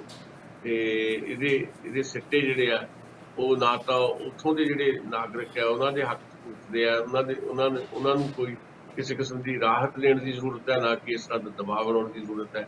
ਪਰ ਜਿਹੜੇ ਵੱਡੇ ਮੁਲਕ ਇੱਦਾਂ ਦਾ ਬਿਹੇਵ ਕਰਦੇ ਆ, ਵਰਤਾਓ ਕਰਦੇ ਆ, ਦੇਰ ਸਵੇਰ ਉਹਨਾਂ ਨੂੰ ਹੀ ਇਹਦਾ ਨੁਕਸਾਨ ਹੋਣ ਦੀ ਸੰਭਾਵਨਾ ਬਣੀ ਰਹਿੰਦੀ ਹੈ। ਜੀ ਅੱਛਾ, ਚਾਈਨਾ ਦੀ ਇੱਕ ਖਬਰ ਮੈਂ ਤੁਹਾਡਾ ਹੋਰ ਸਾਂਝੀ ਕਰ ਲਾਂ, ਫਿਰ ਆਪਾਂ ਭਾਰਤ ਵੱਲ ਆਉਂਦੇ ਹਾਂ। ਚਾਈਨਾ ਦੇ ਬਾਰੇ ਇੱਕ ਖਬਰ ਚੱਲ ਰਹੀ ਆ, ਖਾਸ ਕਰਕੇ BBC ਨੇ ਇੱਕ ਰਿਪੋਰਟ ਸ਼ਾਇਆ ਕੀਤੀ ਆ। ਉਹ ਰਿਪੋਰਟ ਇਹ ਕਹਿੰਦੀ ਆ ਕਿ ਜਿਹੜੇ ਹੁਣ ਮੌਜੂਦਾ ਪ੍ਰਧਾਨ ਨੇ ਉੱਥੋਂ ਦੇ, ਜਿਨ੍ਹਾਂ ਨੇ ਆਪਣਾ ਤਾ ਉਮਰ ਆਪਣੇ ਆਪ ਨੂੰ ਭਾਰਤ ਪ੍ਰਧਾਨ ਬਣਾਉਣ ਵਾਲਾ ਜਿਹੜਾ ਵਾ ਰੂਲ ਉੱਥੇ ਬਣਾ ਵੀ ਰਿਹਾ, ਔਰ ਉਹ ਚਾਹ ਰਹੇ ਨੇ ਇਸ ਵੇਲੇ ਕਿ ਜਿਹੜੀ ਅਸੀਂ ਪਾਲਿਸੀ ਮਾਓ ਜ਼ੇਤੁੰਗ ਦੇ ਜਾਣ ਤੋਂ ਬਾਅਦ ਅਡਾਪਟ ਕੀਤੀ ਸੀ, ਜਿਹਦਾ ਕਰਕੇ ਚਾਈਨਾ ਇਸ ਵੇਲੇ ਸੁਪਰ ਪਾਵਰ ਵੱਲੋਂ ਬੜੀ ਤੇਜ਼ੀ ਨਾਲ ਵਧ ਰਿਹਾ। ਆਰਥਿਕ ਤੌਰ ਤੇ ਉਹ ਅਸੀਂ ਗੱਲ ਕਰਕੇ ਹੁਣੇ ਹਟੇ ਆ ਕਿ ਭਾਵੇਂ ਟੈਕਨੋਲੋਜੀ ਨਹੀਂ ਆ, ਪਰ ਆਰਥਿਕ ਤੌਰ ਤੇ ਅਮਰੀਕਾ ਨੂੰ ਚੈਲੰਜ ਕਰ ਰਿਹਾ। ਆਪਣੇ ਖਿੱਤੇ 'ਚੋਂ ਇੱਕ ਮਤਲਬ ਵੱਡਾ ਦੈਂਤ ਹੈ, ਉਹਦੇ ਕੋਲ ਸਾਰੇ ਡਰਦੇ ਆ। ਸਾਊਥ ਏਸ਼ੀਆ ਦੇ ਵਿੱਚ ਖਾਸ ਕਰਕੇ ਭਾਰਤ ਸਮੇਤ, ਭਾਰਤ ਨੂੰ ਵੀ ਜਿੱਦਣ ਜੀ ਕਰਦਾ ਉਹ ਕੰਨ ਮਰੋੜ ਸਕਦਾ ਆ, ਔਰ ਦੁਨੀਆ ਦੇ ਨਿੱਕੇ ਨਿੱਕੇ ਮੁਲਕ ਆਲੇ ਦੁਆਲੇ ਜਿਹੜੇ ਸਾਰੇ ਉਹ ਤੋਂ ਭੈ ਭੀਤ ਨੇ। ਨਾਲ ਦੀ ਨਾਲ ਜਿਹੜੀ ਨੀਤੀ ਬਣਾਈ ਸੀ ਮਿਕਸ ਉਹਨਾਂ ਨੇ ਕਿ ਹੈਗੇ ਹੀ ਕਮਿਊਨਿਸਟੀਆਂ, ਆਪਾਂ ਭਾਵੇਂ ਸਿੱਧੇ ਤੌਰ ਤੇ ਸਵੀਪਿੰਗ ਸਟੇਟਮੈਂਟ ਸਾਰੇ ਦੇ ਦਿੰਦੇ ਆ ਕਿ ਕਾਹਦਾ ਚਾਈਨਾ ਕਮਿਊਨਿਸਟ ਹੈ ਜੀ, ਤੇ ਉਹਨਾਂ ਨੇ ਇੱਕ ਪਾਲਿਸੀ ਬਣਾਈ ਸੀ ਕਿ ਦੁਨੀਆ ਦੇ ਨਾਲ ਮਿਲ ਕੇ ਚੱਲਣ ਲਈ ਕਿਤੇ ਨਾ ਕਿਤੇ ਸਾਡਾ ਮੱਧ ਵਰਗ ਜਿਹੜਾ ਉਹ ਵਧਣਾ ਚਾਹੀਦਾ ਆ, ਲੋਕਾਂ ਨੂੰ ਥੋੜਾ ਜਿਹਾ ਉੱਪਰ ਹੋਣਾ ਚਾਹੀਦਾ, ਤੇ ਉਹਦੇ ਲਈ ਉਹਨਾਂ ਨੀਤੀਆਂ ਐਸੀਆਂ ਬਣਾਈਆਂ ਜਿਹੜੀਆਂ ਕੈਪੀਟਲਿਸਟ ਸੋਸਾਇਟੀ ਦੇ ਅਨੁਕੂਲ ਸੀਗੀਆਂ। ਪਰ ਹੁਣ ਉਹ ਚ ਪਾੜਾ ਇੰਨਾ ਵੱਧ ਗਿਆ, ਉੱਥੇ ਵੀ ਚਾਈਨਾ ਸ਼ਾਈਨਿੰਗ ਹੋ ਗਿਆ। ਚਾਈਨਾ ਦਾ ਅਸੀਂ ਪੜ੍ਹਦੇ ਹਾਂ ਕਿ ਮਲਟੀ ਸਟੋਰੀ ਬਿਲਡਿੰਗ ਤੇ ਉੱਥੋਂ ਦਾ ਇੰਫਰਾਸਟ੍ਰਕਚਰ ਕਮਾਲ ਦਾ ਹੋ ਗਿਆ। ਸ਼ੰਘਾਈ ਦੀ ਮਿਸਾਲਾਂ ਦਿੰਦੇ ਲੋਕ ਕਿ ਨਿਊਯਾਰਕ ਕੀ ਦੁਨੀਆ ਦਾ ਕੋਈ ਸ਼ਹਿਰ ਦਾ ਮੁਕਾਬਲਾ ਨਹੀਂ ਕਰ ਪਾਉਂਦਾ। ਪਰ ਹੁਣ ਫਿਰ ਜਿਹੜੇ ਉਹਨਾਂ ਦੇ ਹੈਗੇ ਨੇ ਪ੍ਰਧਾਨ ਸ਼ੀ ਜਿਨਪਿੰਗ ਜੀ, ਉਹ ਵਾਪਸ ਮੋੜਾ ਕੱਟਣਾ ਚਾਹੁੰਦੇ ਆ ਮਾਓਵਾਦੀ ਨੀਤੀਆਂ ਵੱਲ, ਜਿਹੜੀਆਂ ਮਾਓ ਸਾਹਿਬ ਨੇ ਜਿਹੜਾ ਕਲਚਰਲ ਰੈਵੋਲੂਸ਼ਨ ਵੇਲੇ ਲਿਆਂਦੀਆਂ ਸੀਗੀਆਂ। ਉਹਨਾਂ ਨੂੰ ਲੱਗ ਰਿਹਾ ਹੈ ਕਿ ਸੋਸਾਇਟੀ 'ਚ ਇੱਕ ਪਾੜਾ ਬੜਾ ਵੱਡਾ ਹੋ ਗਿਆ ਤੇ ਸਾਡਾ ਭਾਵੇਂ ਵਿਕਾਸ ਵੀ ਹੋ ਗਿਆ, ਅਸੀਂ ਦੁਨੀਆ ਦੇ ਮੁਕਾਬਲੇ ਵੀ ਖੜੇ ਹੋ ਗਏ, ਪਰ ਅੰਦਰ ਦੀ ਹਾਲਤ ਕਿਤੇ ਨਾ ਕਿਤੇ ਪਤਲੀ ਆ। ਤੇ ਹੁਣ ਉਹ ਚਾਹ ਰਹੇ ਨੇ ਕਿ ਦੁਬਾਰਾ ਉਹ ਜਿਹੜੇ ਅਸੂਲ ਸੀਗੇ ਉਹਨਾਂ ਵੱਲ ਪਰਤਿਆ ਜਾਵੇ, ਉਹਦੇ ਲਈ ਉਹ ਯਤਨਸ਼ੀਲ ਨੇ। ਕੀ ਤੁਹਾਨੂੰ ਲੱਗਦਾ ਹੈ ਕਿ ਅਜੋਕੇ ਦੌਰ ਦੇ ਵਿੱਚ ਮਾਓ ਸਾਹਿਬ ਦੇ ਸਮੇਂ ਵਾਲਾ ਚਾਈਨਾ ਦੁਬਾਰਾ ਦੇਖ ਸਕਦੇ ਹਾਂ ਅਸੀਂ? ਦੇਖੋ, ਗੱਲ ਇਹ ਆ ਵੀ ਬਦਲਦੇ ਸਮਿਆਂ ਦੇ ਵਿੱਚ ਬਹੁਤ ਕੁਝ ਬਦਲਣਾ ਹੁੰਦਾ ਹੈ। ਜੋ ਮਾਓ ਜ਼ੇਤੁੰਗ ਦਾ ਸਮਾਂ ਸੀ ਜਾਂ ਉਸ ਤੋਂ ਪਹਿਲਾਂ ਜਿਨ੍ਹਾਂ ਦੀ ਥਿਊਰੀਜ਼ ਦੇ ਆਧਾਰ ਦੇ ਉੱਤੇ ਵੱਖ-ਵੱਖ ਦੁਨੀਆ ਦੇ ਮੁਲਕਾਂ ਦੇ ਵਿੱਚ ਸਮਾਜਵਾਦ ਜਿਹੜੇ ਉਹਦੀ ਸਥਾਪਨਾ ਕੀਤੀ ਗਈ, ਕਾਰਲ ਮਾਰਕਸ ਜਾਂ ਐਂਜਲਸ ਜਿਹੜੇ ਆ, ਉਹਨਾਂ ਦੇ ਸਿਧਾਂਤ ਜਿਹੜੇ ਨੇ ਉਹ ਬੇਸ ਤਾਂ ਹੁੰਦੇ ਆ। ਜੇ ਤੁਸੀਂ ਕਮਿਊਨਿਸਟ ਵਿਚਾਰਧਾਰਾ ਦੀ ਗੱਲ ਕਰਨੀ ਹੈ ਤਾਂ ਬੇਸ ਤਾਂ ਉਹੀ ਬਣਦੇ ਆ, ਪਰ ਬਦਲਦੇ ਸਮੇਂ ਦੇ ਵਿੱਚ ਬਹੁਤ ਕੁਝ ਜਿਹੜਾ ਆ, ਨਵੇਂ ਚੈਲੰਜਸ ਜਿਹੜੇ ਆ ਉਹਨਾਂ ਨੂੰ ਫੇਸ ਕਰਦਿਆਂ ਬਹੁਤ ਕੁਝ ਉਹਦੇ 'ਚ ਵਾਧੇ ਹੁੰਦੇ ਰਹਿੰਦੇ ਆ। ਤੇ ਉਹ ਵਾਧੇ ਜਿੱਦਾਂ ਹੁਣ ਭਾਰਤ ਦੇ ਵਾਧੇ ਨਾਲ ਵੀ ਆਪਾਂ ਗੱਲ ਕਰੀਏ, ਤੁਸੀਂ ਇਨਵਿਨ 70 ਜਿਹੜੀ ਹੈ ਉਹਨੂੰ ਲਾਗੂ ਨਹੀਂ ਕਰ ਸਕਦੇ। ਸਮਾਜਵਾਦ ਨੇ, ਸੋਸ਼ਲਿਜ਼ਮ ਨੇ ਸਥਾਨਕ ਹਾਲਤਾਂ ਦੇ ਮੁਤਾਬਕ ਆਪਣੇ ਆਪ ਦੇ ਵਿੱਚ ਜਿਹੜਾ ਕੁਝ ਨਾ ਕੁਝ ਵਾਧਾ ਕਰਨਾ ਹੁੰਦਾ ਹੈ। ਭਾਰਤ ਦੇ ਵਿੱਚ ਇਨਕਲਾਬ ਭਾਰਤੀਆਂ ਜਿਹੜੀਆਂ ਸਥਾਨਕ ਹਾਲਤਾਂ ਦੇ ਮੁਤਾਬਕ ਹੀ ਆਏਗਾ। ਚਾਈਨਾ ਆਪਣੇ ਤਰੀਕੇ ਦੇ ਨਾਲ ਉਹਨੂੰ ਲਏਗਾ। ਚਾਈਨਾ ਦੇ ਆਪਣੇ ਹਾਲਾਤ ਨੇ, ਤੇ ਮਾਓ ਜ਼ੇਤੁੰਗ ਵੇਲੇ ਹੋਰ ਤਰ੍ਹਾਂ ਦਾ ਚਾਈਨਾ ਸੀ, ਅੱਜ ਹੋਰ ਤਰ੍ਹਾਂ ਦਾ ਆ। ਨਵੇਂ ਉਹ ਤਾਂ ਕਿਸੇ ਨੂੰ ਸੋਚੇ ਵੀ ਨਹੀਂ ਹੋਣੇ ਵੀ ਐਡੀ ਵੱਡੀ ਟੈਕਨੀਕ ਦਾ ਇਹ ਦੌਰ ਆਏਗਾ ਜਿਹੜਾ ਪਲ ਪਲ ਚੀਜ਼ਾਂ ਬਦਲ ਦੇਗਾ। ਇਸੇ ਵਕਤ ਜਿਹੜਾ ਹੁਣ ਇਸ ਵੇਲੇ ਕੋਈ ਨਵੀਂ ਜਿਹੜੀ ਚੀਜ਼ ਆਈ ਹੈ ਜਾਂ ਕੋਈ ਮਾਡਲ ਆਇਆ, ਮਿਸਾਲ ਦੇ ਤੌਰ ਤੇ ਕੋਈ ਮੋਬਾਈਲ ਦਾ ਮਾਡਲ ਹੁਣੇ ਹੀ ਕੋਈ ਲਾਂਚ ਹੋਇਆ ਤੇ ਸ਼ਾਮ ਹੁੰਦਿਆਂ ਤੱਕ ਕੋਈ ਪੁਰਾਣਾ ਹੋ ਜਾਂਦਾ, ਉਹਦੀ ਥਾਂ ਤੇ ਨਵਾਂ ਮਾਡਲ ਆ ਜਾਂਦਾ। ਜਿੰਨੀ ਤੇਜ਼ੀ ਨਾਲ ਦੁਨੀਆ ਬਦਲ ਰਹੀ ਹੈ, ਚੈਲੰਜ ਉਹਦੇ ਮੁਤਾਬਕ ਹੀ ਬਦਲਦੇ ਆ। ਵਾਪਸੀ ਨਹੀਂ ਹੋ ਸਕਦੀ। ਹਾਂ, ਤੁਸੀਂ ਆਪਣੇ ਆਪ ਨੂੰ, ਆਪਣੇ ਰਸਤੇ ਨੂੰ ਦਰੁਸਤ ਕਰਨ ਦੀ ਕੋਸ਼ਿਸ਼ ਕਰ ਸਕਦੇ ਹੋ ਕਿ ਤੁਸੀਂ ਜਿਹੜਾ ਰਸਤਾ ਜਿਹੜਾ ਫੜਿਆ ਸ਼ਾਇਦ ਉਹ ਗਲਤ ਹੈ। ਤੁਸੀਂ ਜਿਹੜੀ ਕੈਪੀਟਲਿਜ਼ਮ ਦੇ ਰਸਤੇ ਤੇ ਚੱਲ ਕੇ ਸੋਸ਼ਲਿਜ਼ਮ ਦਾ ਕੋਈ ਇੱਕ ਵੱਖਰਾ ਮਾਡਲ ਦੇਣਾ ਚਾਹੁੰਦੇ ਸੀ ਚਾਈਨਾ ਦੇ ਵਿੱਚ, ਤੇ ਉਹਦੇ 'ਚ ਕਿੰਨੇ ਕੁ ਸਫਲ ਹੋਏ, ਕਿੰਨੇ ਕੁ ਨਹੀਂ, ਕੀ ਉਹ ਤੁਹਾਨੂੰ ਹੁਣ ਸੂਟ ਕਰਦਾ ਕਿ ਨਹੀਂ। ਜੇ ਨਹੀਂ ਸੂਟ ਕਰਦਾ, ਤੁਸੀਂ ਵਾਪਸੀ ਚਾਹੁੰਦੇ ਹੋ, ਤਾਂ ਫਿਰ ਉਹਨਾਂ ਲੀਹਾਂ ਤੇ ਜਾ ਕੇ ਤਾਂ ਵਾਪਸੀ ਹੋਣੀ ਨਹੀਂ। ਲੀਹਾਂ ਤਾਂ ਨਵੀਆਂ ਬਣਾਉਣੀਆਂ ਪੈਣਗੀਆਂ। ਰਸਤੇ ਬਦਲੇ ਜਾ ਸਕਦੇ ਆ, ਤੇ ਤੁਸੀਂ ਬੁਨਿਆਦੀ ਜਿਹੜੇ ਸਿਧਾਂਤ ਨੇ ਉਹ ਰੱਖ ਸਕਦੇ ਹੋ। ਪਰ ਬਹੁਤ ਕੁਝ ਲੰਘ ਗਿਆ, ਬਹੁਤ ਕੁਝ ਹੋ ਗਿਆ ਇੱਦਾਂ ਦਾ ਜਿਹੜਾ ਸੋਚਿਆ ਵੀ ਨਹੀਂ ਸੀ, ਜਿਨ੍ਹਾਂ ਦੇ ਸਿਧਾਂਤ ਘੜੇ ਸੀਗੇ। ਸਿਧਾਂਤ ਜਿਹੜੇ ਆ ਉਹ ਲਾਗੂ ਹੋ ਨਹੀਂ ਸਕਦੇ, ਉਹਦੇ 'ਚ ਵਾਧੇ ਹੁੰਦੇ ਰਹਿੰਦੇ ਆ। ਮਾਰਕਸਵਾਦ ਜਾਂ ਮਾਓਵਾਦ ਜੋ ਵੀ ਹੈ, ਕਿ ਜਿੱਦਾਂ ਜਿੱਦਾਂ ਸਮਾਂ ਅੱਗੇ ਜਾਏਗਾ ਉਹਦੇ ਚ ਵਾਧੇ ਹੋਣਗੇ। ਉਹ ਵਾਧਿਆਂ ਦੇ ਮੁਤਾਬਕ ਜੇ ਸ਼ੀ ਜਿਨਪਿੰਗ ਕੁਝ ਨਾ ਕੁਝ ਨਵਾਂ ਕਰਨਾ ਚਾਹੁੰਦੇ ਆ, ਜੇ ਉਹ ਪਾੜਾ ਘਟਾਉਣਾ ਚਾਹੁੰਦੇ ਆ, ਚੰਗੀ ਗੱਲ ਹੈ। ਪਾੜਾ ਸੱਚਮੁੱਚ ਹੀ ਬਹੁਤ ਵੱਡਾ, ਉੱਥੇ ਖਾਈ ਲਗਾਤਾਰ ਵਧੀ ਹੈ। ਮਤਲਬ ਸਮਾਜਵਾਦ ਦੇ ਵਿੱਚ ਤਾਂ ਇਹ ਖਾਈ ਘਟਣੀ ਚਾਹੀਦੀ ਹੈ ਨਾ। ਇਸ ਕਿਸਮ ਦਾ ਮਾਓਵਾਦ ਦਾ ਸੁਪਨਾ ਸੀ ਜਾਂ ਮਾਰਕਸ ਦਾ ਸੁਪਨਾ ਸੀ ਜਾਂ ਜਿਹੜੇ ਉਹਨਾਂ ਦੇ ਸਿਧਾਂਤ ਹੈ, ਉਹ ਤਾਂ ਖਾਈ ਦੀ ਗੁੰਜਾਇਸ਼ ਹੀ ਨਹੀਂ ਉਹਦੇ 'ਚ। ਇੱਥੇ ਗੁੰਜਾਇਸ਼ ਦੀ ਥਾਂ ਦੇ ਉੱਤੇ ਖਾਈ ਲਗਾਤਾਰ ਵੱਧ ਗਈ ਹੈ। ਤੇ ਜੇ ਉਹਨਾਂ ਨੂੰ ਇਹ ਮਹਿਸੂਸ ਹੋ ਰਿਹਾ ਉਹ ਖਾਈ ਨੂੰ ਮੇਟਣਾ ਚਾਹੁੰਦੇ ਆ, ਤਾਂ ਫਿਰ ਉਹਨਾਂ ਨੂੰ ਆਪਣਾ ਰਸਤਾ ਬਦਲਣਾ ਪਏਗਾ।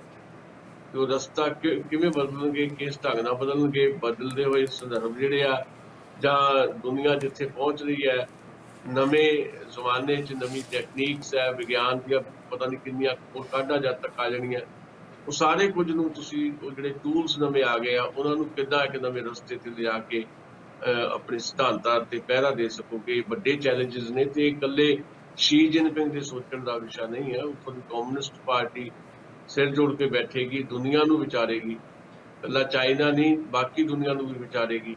ਤੇ ਫਿਰ ਕੋਈ ਨਵਾਂ ਰਸਤਾ ਜੇ ਅਖਤਿਆਰ ਹੋਏਗਾ ਤਾਂ ਸ਼ਾਇਦ ਕੋਈ ਪੋਸੀਬਿਲਿਟੀ ਹੋ ਜਾਏ ਕਿ ਇਹ ਖਾਈ ਜਿਹੜੀ ਲਗਾਤਾਰ ਵਧੀ ਹੈ ਉਹ ਹੌਲੀ ਹੌਲੀ ਘਟਣੀ ਸ਼ੁਰੂ ਹੋ ਜਾਏ। ਜੀ ਦਸਾਂਝ ਸਾਹਿਬ, ਹੁਣ ਥੋੜਾ ਜਿਹਾ ਪ੍ਰਤੀ ਆਪਾਂ ਆਪਣੇ ਪ੍ਰਦੇਸ਼ ਦੀ ਜਿਹੜੀ ਸਿਆਸਤ ਉਹਦੇ ਹੱਲ ਪਿਛਲੇ ਦਿਨਾਂ ਤੋਂ ਜਦੋਂ ਤੋਂ ਕੈਪਟਨ ਸਾਹਿਬ ਨੂੰ ਉਤਾਰਿਆ ਗਿਆ ਉਸ ਤੋਂ ਬਾਅਦ ਪਹਿਲਾਂ ਆਪਾਂ ਇਹ ਕਹਿੰਦੇ ਰਹੇ ਕਿ ਕੈਪਟਨ ਸਾਹਿਬ ਬੜੇ ਸੰਜਮ ਨਾਲ ਗੱਲ ਕਰਦੇ ਰਹੇ ਨੇ, ਉਹ ਸੁਲਝੇ ਸਿਆਸਤਦਾਨ ਨੇ, ਉਹਨਾਂ ਨੇ ਕੋਈ ਇਸ ਤਰ੍ਹਾਂ ਦਾ ਕਮੈਂਟ ਨਹੀਂ ਕੀਤਾ। ਜਦੋਂ ਕਿ ਸਿੱਧੂ ਹੋਰੀ ਆਪਾਂ ਇੱਥੋਂ ਦਾ ਕਹਿੰਦੇ ਰਹੇ ਕਿ ਹੋਸ਼ਾਪਣ ਦਿਖਾਉਂਦੇ ਰਹੇ। ਤੇ ਹੁਣ ਹਾਲਾਤ ਇਹ ਬਣੇ ਕਿ ਜਦੋਂ ਕੈਪਟਨ ਸਾਹਿਬ ਨੂੰ ਗੱਦੀਆਂ ਲਾਹ ਦਿੱਤਾ ਗਿਆ ਤੇ ਉਹਨਾਂ ਨੇ ਬੜੇ ਸਖਤ ਬਿਆਨ ਛੱਡੇ ਸੀਗੇ, ਜਿਹਦੇ ਵਿੱਚ ਉਹਨਾਂ ਨੇ ਸਿੱਧੂ ਬਾਰੇ ਵੀ ਤੇ ਜਿਹੜੀ ਆਪਣੀ ਹਾਈ ਕਮਾਂਡ ਆ ਉਹਦੇ ਬਾਰੇ ਵੀ ਕਈ ਕੋਈ ਸ਼ਬਦ ਅਪਸ਼ਬਦ ਬੋਲੇ। ਤੇ ਹੁਣ ਕੋਈ ਸਪੋਕਸਪਰਸਨ ਹੈ ਜੀ ਇਹਨਾਂ ਦੀ ਕਾਂਗਰਸ ਦੀ, ਸੁਪ੍ਰਿਆ ਸ਼੍ਰੀਨੇਤ, ਉਹਦਾ ਇੱਕ ਬਿਆਨ ਆਇਆ ਜੀ। ਉਹਨਾਂ ਨੇ ਕਿਹਾ ਕਿ ਜੇ ਕੋਈ ਪਾਰਟੀ ਛੱਡਣੀ ਚਾਹੁੰਦਾ ਹੈ, ਕੈਪਟਨ ਸਾਹਿਬ ਬਾਰੇ ਉਹਨਾਂ ਕਿਹਾ, ਤੇ ਅਸੀਂ ਕੀ ਕਰ ਸਕਦੇ ਹਾਂ, ਪਰ ਕਾਂਗਰਸ ਦੀ ਜਿਹੜੀ ਆ ਪਾਰਟੀ ਦੀ ਰਾਜਨੀਤੀ ਆ ਉਹਦੇ ਵਿੱਚ ਗੁੱਸਾ, ਈਰਖਾ, ਬਦਲੇ ਦੀ ਭਾਵਨਾ ਜਾਂ ਨਿੱਜੀ ਟਿੱਪਣੀਆਂ ਕਰਨ ਦੀ ਕੋਈ ਗੁੰਜਾਇਸ਼ ਜਿਹੜੀ ਆ ਉਹ ਨਹੀਂ ਹੈ। ਸੋ ਇਹ ਜਿਹੜਾ ਹੁਣ ਕਾਂਗਰਸ ਦਾ ਸਟੈਂਡ ਹੈ ਤੇ ਉਧਰੋਂ ਕੈਪਟਨ ਸਾਹਿਬ ਦਾ ਸਟੈਂਡ ਹੈ, ਹਾਲਾਤ ਇਹ ਵਾਕਈ ਬਣ ਗਿਆ ਕਿ ਹੁਣ ਉਹ ਕਾਂਗਰਸ 'ਚ ਰਹਿਣਾ ਉਹਨਾਂ ਵਾਸਤੇ ਬਹੁਤ ਮੁਸ਼ਕਿਲ ਹੋ ਜਾਣਾ ਲੱਗਦਾ। ਤੁਹਾਨੂੰ ਕੀ ਨਜ਼ਰ ਆ ਰਿਹਾ? ਇਹ ਜਿਹੜੀ ਈਰਖਾ, ਵਾਕਈ ਗੁੱਸਾ, ਈਰਖਾ, ਨਫ਼ਰਤ ਦੀ ਰਾਜਨੀਤੀ ਚੱਲ ਰਹੀ ਹੈ ਵਿਦਨ ਗਰੁੱਪ ਪਾਰਟੀਆਂ ਦਾ ਆਪੋ 'ਚ ਵੀ, ਖਾਸ ਕਰਕੇ ਕਾਂਗਰਸ ਦੀ ਜਿਹੜੀ ਰਾਜਨੀਤੀ ਆ, ਤੇ ਇਹਦਾ ਕਿੱਦਾਂ ਛੁਟਕਾਰਾ ਹੋਏਗਾ? ਤੇ ਜਿਹੜੀ ਇਹ ਸਰਕਾਰ ਹੁਣ 2-2.5 ਮਹੀਨਿਆਂ ਲਈ ਬਣੀ ਆ, ਇਹਦਾ ਕੰਮਕਾਰ ਤੁਸੀਂ ਕਿੱਦਾਂ ਵੇਖ ਰਹੇ ਹੋ? ਜਿਸ ਤਰੀਕੇ ਨਾਲ ਉਹਨਾਂ ਨੇ ਹੁਣ ਸ਼ੁਰੂ ਕੀਤਾ, ਚੀਫ ਸੈਕਟਰੀ ਬਦਲੇ ਆ, ਜਿਸ ਤਰ੍ਹਾਂ ਉਹ ਚੱਲ ਰਿਹਾ ਸਾਰਾ, ਉਹਦੇ ਨਾਲ ਕਿੰਨਾ ਕੁ ਅਸਰ ਹੋਏਗਾ? ਦੇਖੋ, ਇੱਕ ਤਾਂ ਇਹ ਹੈ ਵੀ ਇਹ ਗੱਲ ਲਗਭਗ ਸਾਫ਼ ਹੀ ਹੋ ਗਈ ਹੈ ਕਿ ਕੈਪਟਨ ਅਮਰਿੰਦਰ ਹੋਰਾਂ ਨੇ ਆਪਣੀ ਵੱਖਰੀ ਪੋਲਿਟਿਕਸ ਕਰਨੀ ਹੈ। ਉਹ ਮਹੀਨਾ ਡੇਢ ਮਹੀਨਾ ਹਲੇ ਕਾਂਗਰਸ ਪਾਰਟੀ 'ਚ ਹੀ ਰਹਿਣਗੇ ਇੱਦਾਂ ਦੀਆਂ ਬਿਆਨਬਾਜ਼ੀਆਂ ਦੇ ਬਾਵਜੂਦ, ਤੇ ਫਿਰ ਸਮਾਂ ਦੇਖ ਕੇ ਤੇ ਉਹ ਕੋਈ ਪਲੇਟਫਾਰਮ ਜਿਹੜਾ ਹੈ ਉਹ ਸਾਧ ਸਕਦੇ ਆ। ਵੱਖਰਾ ਪਲੇਟਫਾਰਮ ਹੋਏਗਾ ਉਹ ਜਿੱਦਾਂ ਦੀਆਂ ਸੰਭਾਵਨਾਵਾਂ ਬਣ ਰਹੀਆਂ ਨੇ ਕਾਂਗਰਸ ਪਾਰਟੀ ਦੇ ਵਿੱਚ, ਉਹਨਾਂ ਦਾ ਬਹੁਤ ਦੇਰ ਤੱਕ ਰਹਿਣਾ ਹੁਣ ਮੁਸ਼ਕਿਲ ਹੈ। ਹਾਂ, ਪਰ ਉਹ ਮਤਲਬ ਪਹਿਲਾ ਮਹੀਨਾ ਖੜ ਰਹਿ ਕੇ ਪਾਰਟੀ ਦੇ ਅੰਦਰ ਹੀ ਤੇ ਕੁਝ ਨਾ ਕੁਝ ਪਲਾਨ ਲਗਾਤਾਰ ਨਾਲ ਕਰਨਗੇ, ਆਪਣੇ ਆਪ ਨੂੰ ਨਾਪਣਗੇ, ਤੋਲਣਗੇ, ਕਿੰਨੇ ਲੋਕ ਉਹਨਾਂ ਨਾਲ ਨੇ, ਉਹ ਇਹ ਦੇਖਣਗੇ ਕਿਹੜੇ ਜਦੋਂ ਐਡਾ ਵੱਡਾ ਸਟੈਪ ਉਹਨਾਂ ਨੇ ਚੁੱਕਣਾ ਹੈ, ਕਿਹੜੇ ਜਿਹੜੇ ਆ ਸੱਚਮੁੱਚ ਹੀ ਉਹਨਾਂ ਦੇ ਨਾਲ ਖੜ ਸਕਦੇ ਆ। ਕਿਉਂਕਿ ਜਦੋਂ ਸੱਤਾ ਦੇ ਜਿਹੜੇ ਲੋਕ ਬੈਠੇ ਹੁੰਦੇ ਆ ਸੱਤਾ ਦੇ ਵਿੱਚ, ਉਹ ਬਦਲ ਜਾਂਦੇ ਆ ਤਾਂ ਵਫਾਦਾਰੀਆਂ ਵੀ ਬਦਲ ਜਾਂਦੀਆਂ। ਵਫਾਦਾਰੀਆਂ ਅਕਸਰ ਹੀ ਬਦਲਦੀਆਂ ਆਪਾਂ ਦੇਖੀਆਂ, ਤੇ ਪਲ ਚੀਜ਼ਾਂ ਬਦਲਦੀਆਂ। ਇਸ ਵੇਲੇ ਨਵਜੋਤ ਸਿੰਘ ਸਿੱਧੂ ਦੇ ਨਾਲ 60-65 MLA ਦਿਖਾਈ ਦੇਣ ਲੱਗੇ ਸੀ। ਠੇਰ ਲੱਗਾ ਜਦੋਂ ਵੀ ਹਾਂ ਵੀ ਕੇਂਦਰ ਜਿਹੜਾ ਹੈ ਉਹ ਸ਼ਾਇਦ ਕੈਪਟਨ ਨੂੰ ਜ਼ਿਆਦਾ ਤਵੱਜੋ ਦੇ ਰਿਹਾ। ਉਹ ਸਾਰੀ ਜਿਹੜੀ ਬੱਸ ਵਿਧਾਨ ਸਭਾ ਦੇ ਵਿੱਚ, ਵਿਧਾਨ ਸਭਾ ਜਾ ਚੜੀ ਸੀ ਬੱਸ ਦੇ ਵਿੱਚ, ਉਹ ਸਾਰੀ ਇੱਧਰ ਇਹਨਾਂ ਦੇ ਡਿਨਰ ਤੇ ਆ ਗਈ ਸੀ। ਰਾਣਾ ਗੁਰਮੀਤ ਸੋਢੀ ਨੇ ਜਦੋਂ ਡਿਨਰ ਕਾਲ ਕੀਤਾ ਸੀ, ਜਦੋਂ ਫਿਰ ਚੀਜ਼ਾਂ ਬਦਲੀਆਂ ਤੇ 10-12 MLA ਰਹਿ ਗਏ ਕੈਪਟਨ ਅਮਰਿੰਦਰ ਦੇ ਫਾਰਮ ਹਾਊਸ ਤੇ ਜਿਹੜੇ ਪਹੁੰਚੇ, ਹੋਰ ਕੋਈ ਪਹੁੰਚਿਆ ਹੀ ਨਹੀਂ। ਸੋ ਕਿੰਨੀ ਕੁ ਤਾਕਤ ਹੈ? ਕੈਪਟਨ ਅਮਰਿੰਦਰ ਸ਼ਾਇਦ ਆਪਣੇ ਪਰ ਤੋਲ ਰਹੇ ਨੇ, ਪਰ ਉਹਨਾਂ ਨੇ ਉਹ ਕਹਿ ਤਾਂ ਦਿੱਤਾ ਹੀ ਹੈ ਵੀ ਮੈਂ ਕਿਸੇ ਵੀ ਕੀਮਤ ਤੇ ਹੁਣ ਟਾਲਣ ਵਾਲਾ ਨਹੀਂ। ਉਹਨਾਂ ਨੇ ਆਪਣੀ ਉਮਰ ਬਾਰੇ ਵੀ ਕਿਹਾ ਕਿ ਕਈ ਵਾਰੀ 40 ਸਾਲ ਦਾ ਬੰਦਾ ਵੀ ਬੁੱਢਾ ਹੁੰਦਾ ਤੇ 80 ਸਾਲ ਦਾ ਜਿਹੜਾ ਬਜ਼ੁਰਗ ਹੈ ਉਹ ਵੀ ਜਵਾਨ ਹੁੰਦਾ ਹੈ। ਉਮਰ ਦਾ ਮੇਰੇ ਤੇ ਕੋਈ ਅਸਰ ਨਹੀਂ, ਇਹ ਗੱਲ ਵੀ ਉਹਨਾਂ ਨੇ ਕਹਿ ਦਿੱਤੀ ਹੈ। ਪਰ ਉਹਨਾਂ ਨੇ ਕੀ ਸੋਚਿਆ ਕੀ ਨਹੀਂ ਉਹ ਤਾਂ ਉਹਨਾਂ ਨੂੰ ਪਤਾ ਹੋਊਗਾ। ਪਰ ਇਦਾਂ ਦੀਆਂ ਸੰਭਾਵਨਾਵਾਂ ਆ ਕਿ ਆਖਰਕਾਰ ਉਹਨਾਂ ਨੇ ਇੱਕ ਵੱਖਰਾ ਪਲੇਟਫਾਰਮ ਉਸਾਰਨਾ ਹੈ ਤੇ ਪਿੱਛੋਂ ਯਾਨੀ ਅਣਦਿਸਦੀ ਜਿਹੜੀ ਇੱਕ ਤਾਰ ਰਹੇਗੀ ਉਹ ਭਾਰਤੀ ਜਨਤਾ ਪਾਰਟੀ ਦੀ ਰਹੇਗੀ। ਤੇ ਮੈਂ ਥੋੜਾ ਅੱਗੇ ਜਾ ਕੇ ਇਹਨੂੰ ਥੋੜਾ ਜਿਹਾ ਏਦਾਂ ਦੇਖਦਾ ਵੀ ਜੇ ਸੱਚਮੁੱਚ ਇਵੇਂ ਹੁੰਦਾ ਜਿਵੇਂ ਦਿਖਾਈ ਦੇ ਰਿਹਾ ਵੀ ਉਹ ਇੱਕ ਵੱਖਰਾ ਪਲੇਟਫਾਰਮ ਉਸਾਰਨਗੇ ਜਿਹਨੂੰ ਤੁਸੀਂ ਕੋਈ ਵੀ ਨਾਂ ਦੇ ਸਕਦੇ ਹੋ, ਕੀ ਨਾਂ ਦਿੰਦੇ ਪਤਾ ਨਹੀਂ, ਤੁਸੀਂ ਕੋਈ ਵੀ ਨਾਂ ਦੇ ਸਕਦੇ ਹੋ ਵੀ ਮੰਨ ਲਓ ਕੋਈ ਉਹ ਖੇਤਰੀ ਪਾਰਟੀ ਬਣਾ ਲੈਂਦੇ ਆ, ਕਿਉਂਕਿ ਸਮਾਂ ਇਦਾਂ ਦਾ ਹੈ ਵੀ ਉਹ ਭਾਰਤੀ ਜਨਤਾ ਪਾਰਟੀ 'ਚ ਜਾਣ ਦੀ ਸਿੱਧੇ ਤੌਰ ਤੇ ਪਤਾਹੀ ਨਹੀਂ ਕਰ ਸਕਦੇ, ਫਿਰ ਉਹ ਬਿਲਕੁਲ ਹੀ ਖਤਮ ਹੋ ਜਾਣਗੇ ਜੇ ਅੱਜ ਦੇ ਤਰੀਕ ਦੇ ਵਿੱਚ ਭਾਰਤੀ ਜਨਤਾ ਪਾਰਟੀ ਜੁਆਇਨ ਕਰਦੇ ਆ ਤੇ ਭਾਰਤੀ ਜਨਤਾ ਪਾਰਟੀ ਨੂੰ ਵੀ ਇਹਦਾ ਕੋਈ ਲਾਭ ਨਹੀਂ ਹੋਣਾ। ਸੋ ਇੱਕ ਵੱਖਰੀ ਪਾਰਟੀ ਬਣਾ ਸਕਦੇ ਨੇ ਉਹ। ਸਵਾਲ ਇਹ ਹੈ ਕਿ ਵੀ ਜੇ ਉਹ ਵੱਖਰੀ ਪਾਰਟੀ ਬਣਾ ਲੈਂਦੇ ਆ ਤੇ ਸੱਚਮੁੱਚ ਹੀ 20-25 ਲੋਕ ਜਿਹੜੇ ਇਸ ਵੇਲੇ MLA ਨੇ ਜਿਹੜੇ ਦਾਅਵੇ ਵੀ ਕੀਤੇ ਜਾ ਰਹੇ ਨੇ ਵੀ ਉਹ ਕੈਪਟਨ ਦੇ ਨਾਲ ਹੈ ਕਿਸੇ ਨਾ ਕਿਸੇ ਰੂਪ 'ਚ, ਵੀ ਜੇ ਉਹ ਚਲੇ ਜਾਂਦੇ ਆ ਤੇ ਇੱਕ ਪੜਦੀ ਸੜਦੀ ਜਿਹੜੀ ਹੈ ਉਹ ਜਗ੍ਹਾ ਬਣ ਜਾਂਦੀ ਆ ਉਹਨਾਂ ਦੀ ਉਸ ਪਾਰਟੀ ਦੀ ਤੇ ਲੋਕ ਹੋਰ ਵੀ ਜੁੜ ਜਾਂਦੇ, ਟੁੱਟ ਭੱਜ ਇੱਧਰੋਂ ਉੱਧਰੋਂ ਵੀ ਬਹੁਤ ਹੋਣੀ ਹੈ, ਕੋਈ ਅਕਾਲੀਆਂ ਚੋਂ ਟੁੱਟਣਾ ਹੈ, ਕੋਈ ਆਮ ਆਦਮੀ ਪਾਰਟੀ ਚੋਂ ਟੁੱਟਣਾ ਹੈ ਤੇ 10-12 ਸੀਟਾਂ ਵੀ ਉਹ ਕਿਤੇ ਨਾ ਕਿਤੇ ਕੱਢਣ ਦੀ ਸਥਿਤੀ 'ਚ ਆ ਜਾਂਦੇ ਆ ਤਾਂ ਫਿਰ ਉਹ ਜੇ ਹੰਗ ਅਸੈਂਬਲੀ ਦੀ ਸਥਿਤੀ ਬਣਦੀ ਹੈ ਤਾਂ ਫਿਰ ਉਹ ਕਿੰਗ ਮੇਕਿੰਗ ਦੀ ਭੂਮਿਕਾ 'ਚ ਆ ਜਾਂਦੇ ਆ। ਉਹ ਆਪ ਤਾਂ ਹੁਣ ਕਿੰਗ ਬਣ ਨਾ ਬਣ ਕਿੰਗ ਮੇਕਰ ਦੀ ਭੂਮਿਕਾ ਆ ਸਕਦੇ ਆ, ਪਰ ਇਹ ਵੀ ਬਹੁਤ ਅਰਲੀ ਸਟੇਟਮੈਂਟ ਕਹੀ ਜਾ ਸਕਦੀ ਹੈ ਕਿਉਂਕਿ ਹਾਲੇ ਕੁਝ ਵੀ ਨਹੀਂ ਹੈ ਸਾਹਮਣੇ ਇੱਦਾਂ ਦਾ। ਪਰ ਮੈਨੂੰ ਜਿਹੜਾ ਸਭ ਤੋਂ ਵੱਡਾ ਖਤਰਾ ਉਹ ਇਹ ਹੈ ਕਿ ਚੋਣਾਂ ਤੋਂ ਤੁਰੰਤ ਬਾਅਦ ਜੇ ਹੰਗ ਅਸੈਂਬਲੀ ਹੈ ਤਾਂ ਫਿਰ ਜੋ ਖੇਡਾਂ ਜਿਹੜੀਆਂ ਕਰਨਾਟਕਾ 'ਚ ਖੇਡੀਆਂ ਗਈਆਂ ਜਾਂ ਹੋਰ ਸੂਬਿਆਂ 'ਚ ਖੇਡੀਆਂ ਗਈਆਂ, ਕਾਰਪੋਰੇਟ ਜਿਹੜਾ ਆ ਪੰਜਾਬ 'ਚ ਆਏਗਾ, ਭਾਰਤੀ ਜਨਤਾ ਪਾਰਟੀ ਪੰਜਾਬ 'ਚ ਆਏਗੀ ਤੇ ਟੈਚੀਆਂ ਖੁੱਲਣਗੀਆਂ, ਖਰੀਦੋ ਫਰੋਖਤ ਹੋਏਗੀ। ਪਹਿਲੀ ਵਾਰ ਸ਼ਾਇਦ ਪੰਜਾਬ ਦੇ ਵਿੱਚ ਇਦਾਂ ਦੀ ਸਥਿਤੀ ਬਣੇ। ਉਹਦੇ 'ਚ ਹੁਣ ਫਿਰ ਕੀ ਹੋਏਗਾ ਉਹ ਤਾਂ ਆਪਾਂ ਨੂੰ ਪਤਾ ਹੀ ਹੈ। ਜਿਨ੍ਹਾਂ ਨੇ ਟੈਚੀਆਂ ਖੋਲਣੀਆਂ ਉਹ ਆਪਣੀ ਮਰਜ਼ੀ ਦੀ ਸਰਕਾਰ ਬਣਾ ਲੈਣਗੇ ਇੱਧਰੋਂ ਉੱਧਰੋਂ ਕਰਕੇ। ਇਹ ਹਾਲ ਫਿਲਹਾਲ ਬਹੁਤ ਅਰਲੀ ਟਿੱਪਣੀ ਹੈ, ਏਦਾਂ ਹੁੰਦਾ ਨਹੀਂ ਹੁੰਦਾ ਵੱਖਰੀ ਗੱਲ ਹੈ, ਪਰ ਹਾਲਾਤ ਇਸ ਪਾਸੇ ਵੱਲ ਨੂੰ ਵੱਧਦੇ ਦਿਖਾਈ ਦੇ। ਦਸਾਂਝ ਸਾਹਿਬ, ਜਿਹੜੀ ਚੀਜ਼ ਅਸੀਂ ਦੇਖ ਰਹੇ ਹਾਂ ਭਵਿੱਖ ਦੀ ਕਿ ਕੈਪਟਨ ਸਾਹਿਬ ਹੁਣ ਪਾਰਟੀ ਵਿੱਚ ਨਹੀਂ ਰਹਿ ਸਕਦੇ, ਕੀ ਆਪਾਂ ਨੂੰ ਨਹੀਂ ਲੱਗਦਾ ਕਿ ਜਿਹੜੇ ਪਾਰਟੀ ਦੀ ਸੀਨੀਅਰ ਲੀਡਰਸ਼ਿਪ ਹੈ, ਆਖਰਕਾਰ ਉਹਨਾਂ ਨੇ ਭਾਰਤ ਦੇ ਉੱਤੇ 60-70 ਸਾਲ ਰਾਜ ਕੀਤਾ, ਉਹਨਾਂ ਕੋਲ ਵੀ ਕਾਫੀ ਤਜਰਬਾ ਆ, ਉਹਨਾਂ ਨੇ ਵੀ ਬਾਜ਼ ਅੱਖ ਲਾ ਕੇ ਵੇਖਦੇ ਹੋਣਗੇ ਪੰਜਾਬ ਦੀ ਰਾਜਨੀਤੀ ਨੂੰ, ਉਹਨਾਂ ਦੇ ਰਣਨੀਤੀ ਘਾੜੇ ਵੀ ਵੇਖਦੇ ਹੋਣਗੇ, ਉਹਨਾਂ ਦੀ ਜਿਹੜੀ ਉੱਪਰ ਬਣੀ ਹੋਈ ਉਹਨਾਂ ਦੀ ਹਾਈ ਕਮਾਂਡ ਦੇ ਜਿਹੜੀ ਪਰਿਵਾਰਕ ਹਾਈ ਕਮਾਂਡ ਦੀ ਮੈਂ ਕਹਿ ਰਿਹਾ, ਜਿਹੜੇ ਉਹਨਾਂ ਦੇ ਸੀਨੀਅਰ ਲੀਡਰ ਹੋਰ ਵੀ ਨੇ, ਉਹ ਸਾਰੇ ਇਹ ਚੀਜ਼ਾਂ ਨੂੰ ਵੇਖ ਰਹੇ ਨੇ ਤੇ ਕੀ ਉਹਨਾਂ ਨੂੰ ਵੀ ਇਸ ਚੀਜ਼ ਦਾ ਅਹਿਸਾਸ ਤੇ ਹੁੰਦਾ ਹੋਏਗਾ ਕਿ ਹੁਣ ਗੱਲ ਚੱਲਣੀ ਨਹੀਂ, ਤੇ ਕੀ ਇਹੋ ਜਿਹਾ ਵੀ ਕੋਈ ਮੌਕਾ ਬਣ ਸਕਦਾ ਹੈ ਕਿ ਉਹ ਆਪ ਹੀ ਕੈਪਟਨ ਸਾਹਿਬ ਦੀ ਛੁੱਟੀ ਕਰ ਦੇਣ ਇਹਨਾਂ ਹਾਲਾਤਾਂ 'ਚ, ਕਿਉਂਕਿ ਹੁਣ ਇੰਨਾ ਕੁ ਪਾਣੀ ਪੁਲਾਂ ਥੱਲੋਂ ਲੰਘ ਗਿਆ ਕਿ ਕੈਪਟਨ ਸਾਹਿਬ ਨੂੰ ਮਨਾਉਣਾ ਔਖਾ ਹੋ ਜਾਣਾ ਹੈ ਤੇ ਦੂਜੇ ਪਾਸੇ ਦੋਨਾਂ ਲੀਡਰਾਂ ਨੂੰ ਇਕੱਠਾ ਰੱਖਣਾ ਮੁਸ਼ਕਲ ਹੋ ਜਾਣਾ। ਤੀਜਾ ਐਨ ਮੌਕਾ ਇਹ ਆ ਕਿ ਉੱਤੋਂ ਇਲੈਕਸ਼ਨ ਆਈ ਖੜੀ ਆ, ਪਾਰਟੀ ਦੀ ਡਿਵੀਜ਼ਨ ਹੋਣੀ ਆ, ਉਹਨਾਂ ਨੂੰ ਵੀ ਪਤਾ, ਤੇ ਕੀ ਇਹ ਨਹੀਂ ਪੋਸੀਬਲ ਕਿ ਤੁਸੀਂ ਜਿੱਦਾਂ ਕਹਿ ਰਹੇ ਹੋ ਕਿ ਜੇ ਮਹੀਨਾ ਡੇਢ ਮਹੀਨਾ ਉਹ ਪਾਰਟੀ 'ਚ ਰਹਿ ਕੇ ਪਾਰਟੀ ਦੀਆਂ ਜੜ੍ਹਾਂ ਵੱਢਣਗੇ, ਉਹ ਤੋਂ ਪਹਿਲਾਂ ਹਾਈ ਕਮਾਂਡ ਕੋਈ ਫੈਸਲਾ ਲੈ ਲੈਂਦੀ ਹੈ ਕਿ ਇਹ ਵਿਅਕਤੀ ਹੁਣ ਪਾਰਟੀ ਨੂੰ ਨੁਕਸਾਨ ਕਰੇਗਾ ਤੇ ਇਹਦੀ ਛੁੱਟੀ ਕਰ ਦਿੱਤੀ ਜਾਵੇ? ਜਿਹੜੀ ਸੁਪ੍ਰਿਆ ਸ੍ਰੀਨੇਤ ਦਾ ਜਿਹੜਾ ਬਿਆਨ ਹੈ, ਮੈਂ ਤਾਂ ਉਹਦਾ ਨਾਂ ਹੀ ਪਹਿਲੀ ਵਾਰੀ ਸੁਣਿਆ। ਉਹਦੇ ਬਾਰੇ ਦੱਸਿਆ ਜਾ ਰਿਹਾ ਕਿ ਉਹ ਪ੍ਰਿਯੰਕਾ ਗਾਂਧੀ ਦੇ ਨੇੜੇ ਹੈ ਤੇ ਉਹਦਾ ਜਿਹੜਾ ਬਿਆਨ ਹੈ ਉਹ ਸੰਕੇਤ ਏਦਾਂ ਕਰਦਾ ਵੀ ਸ਼ਾਇਦ ਕਿਤੇ ਨਾ ਕਿਤੇ ਔਖ ਮਹਿਸੂਸ ਕੀਤੀ ਜਾ ਰਹੀ ਹੈ ਹਾਈ ਕਮਾਂਡ ਦੇ ਵਿੱਚ ਕੈਪਟਨ ਅਮਰਿੰਦਰ ਨੂੰ ਲੈ ਕੇ। ਪਰ ਮੈਨੂੰ ਇੱਕ ਗੱਲ ਦੀ ਸਮਝ ਨਹੀਂ ਆਉਂਦੀ ਵੀ ਕੈਪਟਨ ਅਮਰਿੰਦਰ ਨੇ 8-10 ਸਾਲ ਪਹਿਲਾਂ ਜਦੋਂ ਕਈ ਜਿਹੜੀ ਗੱਲ ਰਾਹੁਲ ਗਾਂਧੀ ਹੋਰਾਂ ਬਾਰੇ ਵੀ ਇਹ ਹਾਲੇ ਬੱਚਾ ਆ, ਇਹ ਹਾਲੇ ਮੈਚੋਰ ਨਹੀਂ ਹੈਗਾ ਤੇ ਕਾਂਗਰਸ ਪਾਰਟੀ ਦੀ ਬਾਗਡੋਰ ਸੰਭਾਲਣ ਵਾਸਤੇ ਜਿਹੜੀ ਮੈਜੋਰਿਟੀ ਚਾਹੀਦੀ ਹੈ ਉਹ ਇਹਦੇ 'ਚ ਨਹੀਂ ਹੈ, ਤੇ ਇੱਕ ਤਾਂ ਉਹ ਗੱਲ ਇਹਨਾਂ ਨੇ ਦਿਲ ਤੇ ਲਾ ਲਈ ਗਾਂਧੀ ਟੱਬਰ ਨੇ, ਤੇ ਫਿਰ ਲਗਾਤਾਰ ਜਿਹੜੀ ਉਹਨਾਂ ਦੀ ਕੰਮ ਕਰਨ ਦੀ ਸ਼ੈਲੀ ਰਹੀ ਹੈ ਉਹ ਟਿੱਚ ਜਾਣਦੇ ਰਹੇ ਹਾਈ ਕਮਾਂਡ ਨੂੰ, ਉਹ ਵੀ ਉਹਨਾਂ ਦੇ ਮਨ 'ਚ ਸੀ। ਤੇ ਹੁਣ ਜਿਹੜਾ ਲਾਸਟ ਉਹਨਾਂ ਨੇ 2 ਗਲਤੀਆਂ ਕੀਤੀਆਂ, ਮਤਲਬ ਇੱਕ ਗਲਤੀ ਕੀਤੀ ਕਹੀ ਜਾ ਸਕਦੀ ਆ ਵੀ ਰਾਹੁਲ ਗਾਂਧੀ ਜਲਿਆਂਵਾਲੇ ਬਾਗ ਦੇ ਮਾਮਲੇ 'ਚ ਜਦੋਂ ਨਵੀਨੀਕਰਨ ਹੁੰਦਾ ਤੇ ਉਹ ਕਹਿੰਦੇ ਇਹ ਤਾਂ ਸ਼ਹੀਦਾਂ ਦਾ ਅਪਮਾਨ ਹੈ, ਤੇ ਉਸੇ ਦਿਨ 2 ਘੰਟੇ ਬਾਅਦ ਕੈਪਟਨ ਅਮਰਿੰਦਰ ਕਹਿੰਦੇ ਵੀ ਇਹ ਤਾਂ ਚੰਗਾ ਬਦਲਾਅ, ਚੰਗਾ ਆ, ਮੈਨੂੰ ਤਾਂ ਠੀਕ ਲੱਗਾ, ਕੁਝ ਵੀ ਗਲਤ ਨਹੀਂ ਇੱਥੇ। ਉਹਦੇ ਕਰਕੇ ਸ਼ਾਇਦ ਦਿਲ ਤੇ ਲੱਗੀਆਂ ਉਹਨਾਂ ਦੇ ਵੀ ਹੈ ਵੀ ਅਸੀਂ ਕੁਝ ਹੋਰ ਤਰ੍ਹਾਂ ਕਰਦੇ ਆ, ਇਹ ਕੁਝ ਹੋਰ ਤਰ੍ਹਾਂ, ਤੇ ਫਿਰ ਆਖਰਕਾਰ ਕੈਪਟਨ ਅਮਰਿੰਦਰ ਜਿਹੜੇ ਆ ਉਹ ਰੁਖਸਤ ਹੋ ਗਏ। ਪਰ ਜਿੰਨੇ ਧਮਕੀ ਭਰੇ ਲਹਿਜ਼ੇ 'ਚ ਨਵਜੋਤ ਸਿੰਘ ਸਿੱਧੂ ਨੇ ਗੱਲਾਂ ਕੀਤੀਆਂ ਹੁਣ ਤੱਕ, ਏਦਾਂ ਦਾ ਧਮਕੀ ਭਰਿਆ ਲਹਿਜਾ ਜਿਹੜਾ ਕੈਪਟਨ ਅਮਰਿੰਦਰ ਨੇ ਮੁੱਖ ਮੰਤਰੀ ਹੁੰਦੇ ਤੱਕ ਤਾਂ ਕਦੀ ਆਪਣੀ ਹਾਈਕਮਾਨ ਪ੍ਰਤੀ ਨਹੀਂ ਸੀ ਵਰਤਿਆ। ਆਪਣੇ ਨਵਜੋਤ ਸਿੰਘ ਸਿੱਧੂ ਨੇ ਤਾਂ ਇਹ ਓਪਨਲੀ ਕਹਿਤਾ ਸੀ ਵੀ ਮੈਂ ਇੱਟ ਦਾ ਇੱਟ ਵਜਾ ਦੂੰਗਾ, ਤੇ ਉਹਦੇ ਲੌਜਿਕ ਬੜੇ ਦਿੱਤੇ ਗਏ ਵੀ ਇੱਟ ਦਾ ਇੱਟ ਕਿਹਦੀ ਵਜਾਉਣੀ ਹੈ। ਜਿਹਨੂੰ ਕਿਹਾ ਪ੍ਰਗਟ ਸਿੰਘ ਨੇ ਵੀ ਕਹਿ ਦਿੱਤਾ, ਉਹ ਤਾਂ ਮਤਲਬ ਪ੍ਰਿੰਕਾ ਜਾਂ ਸੋਨੀਆ ਨੂੰ ਨਹੀਂ ਕਿਹਾ, ਉਹ ਤਾਂ ਜੀ ਹਰੀਸ਼ ਰਾਵਤ ਨੂੰ ਕਿਹਾ।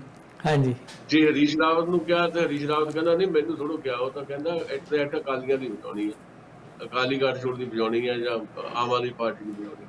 ਅਜੀਬ ਜੇ ਤਰਕ ਜਿਹੜੇ ਦਿੱਤੇ ਗਏ ਆ। ਫਿਰ ਇਹਦਾ ਮਤਲਬ ਹੈ ਕਿ ਕੋਈ ਹੋਰ ਬਹੁਤ ਜ਼ਿਆਦਾ ਵੱਡੀ ਕੋਈ ਨਾ ਕੋਈ ਗੰਢ ਹੈ ਜਿਹੜੀ ਨਹੀਂ ਓਪਨ ਹੋਈ, ਜਿਹਦੇ ਕਰਕੇ ਕੈਪਟਨ ਅਮਰਿੰਦਰ ਜਿਹੜੇ ਆ ਉਹਨਾਂ ਨੂੰ ਜਿਹੜਾ ਗਾਂਧੀ ਟੱਬਰ ਨੂੰ ਜਿਹੜੇ ਆ ਉਹ ਲਾਉਣੇ ਪਏ ਆ ਕਿਸਮ ਦਾ, ਉਹਨਾਂ ਨੂੰ ਮਤਲਬ ਅਸਤੀਫਾ ਦੇਣ ਲਈ ਮਜਬੂਰ ਕਰ ਦਿੱਤਾ ਗਿਆ।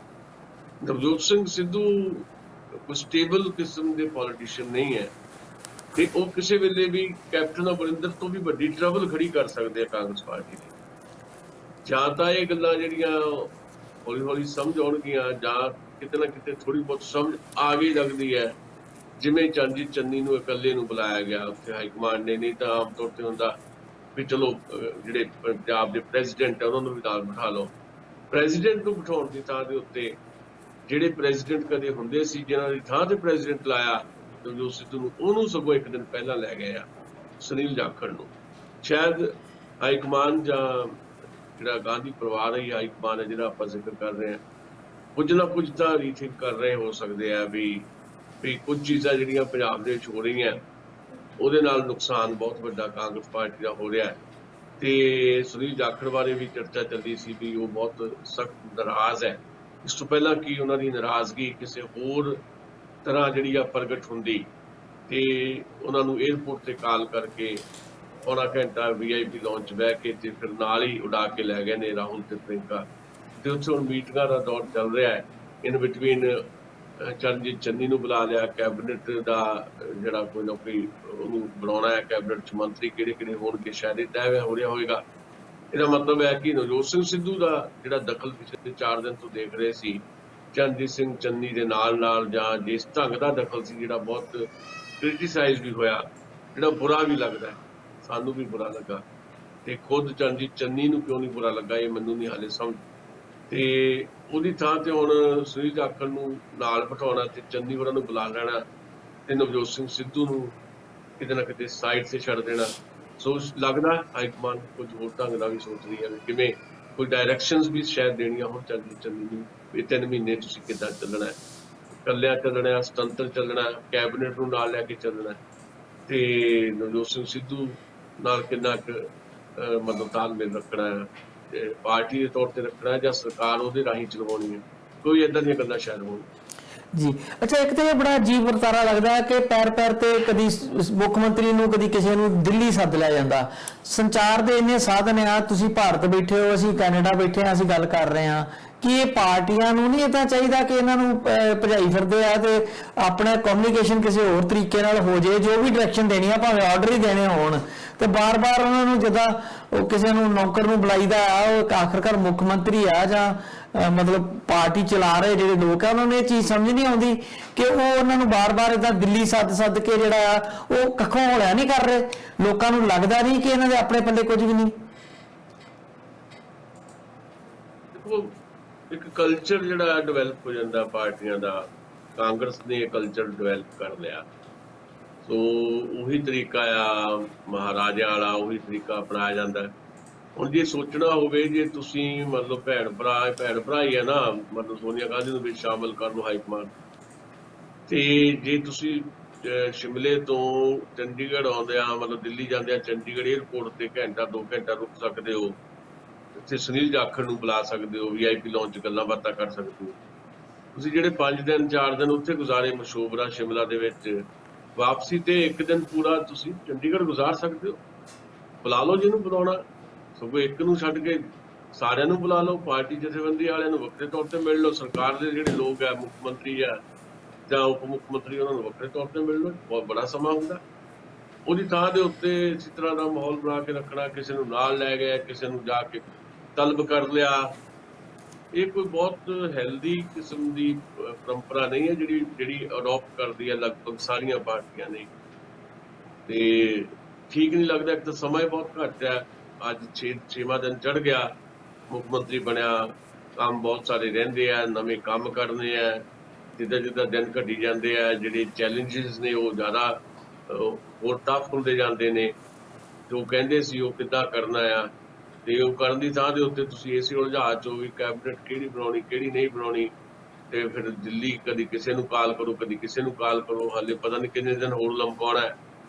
ਤੇ ਜਿਹੜੀ ਬਹੁਤ ਜਿਹੜਾ ਚਾਅ ਜਿਹਾ ਲੋਕਾਂ ਨੂੰ ਚੜਿਆ ਸੀ ਵੀ ਚੰਨੀ ਹੋਰੀ ਆ ਗਏ ਨੇ, ਤੇ ਹੁਣ ਤਾਂ ਉਹ ਸਾਰੇ ਜਿਹੜੇ ਜਾਦੂ ਦੀ ਛੜੀ ਹੈ ਉਹਨਾਂ ਦੇ ਕੋਲ, ਮਿੰਟ ਨਹੀਂ ਲਾਉਣਾ ਉਹਨਾਂ ਨੇ ਸਾਰੇ ਮਸਲੇ ਹੱਲ ਕਰਨ ਨੂੰ।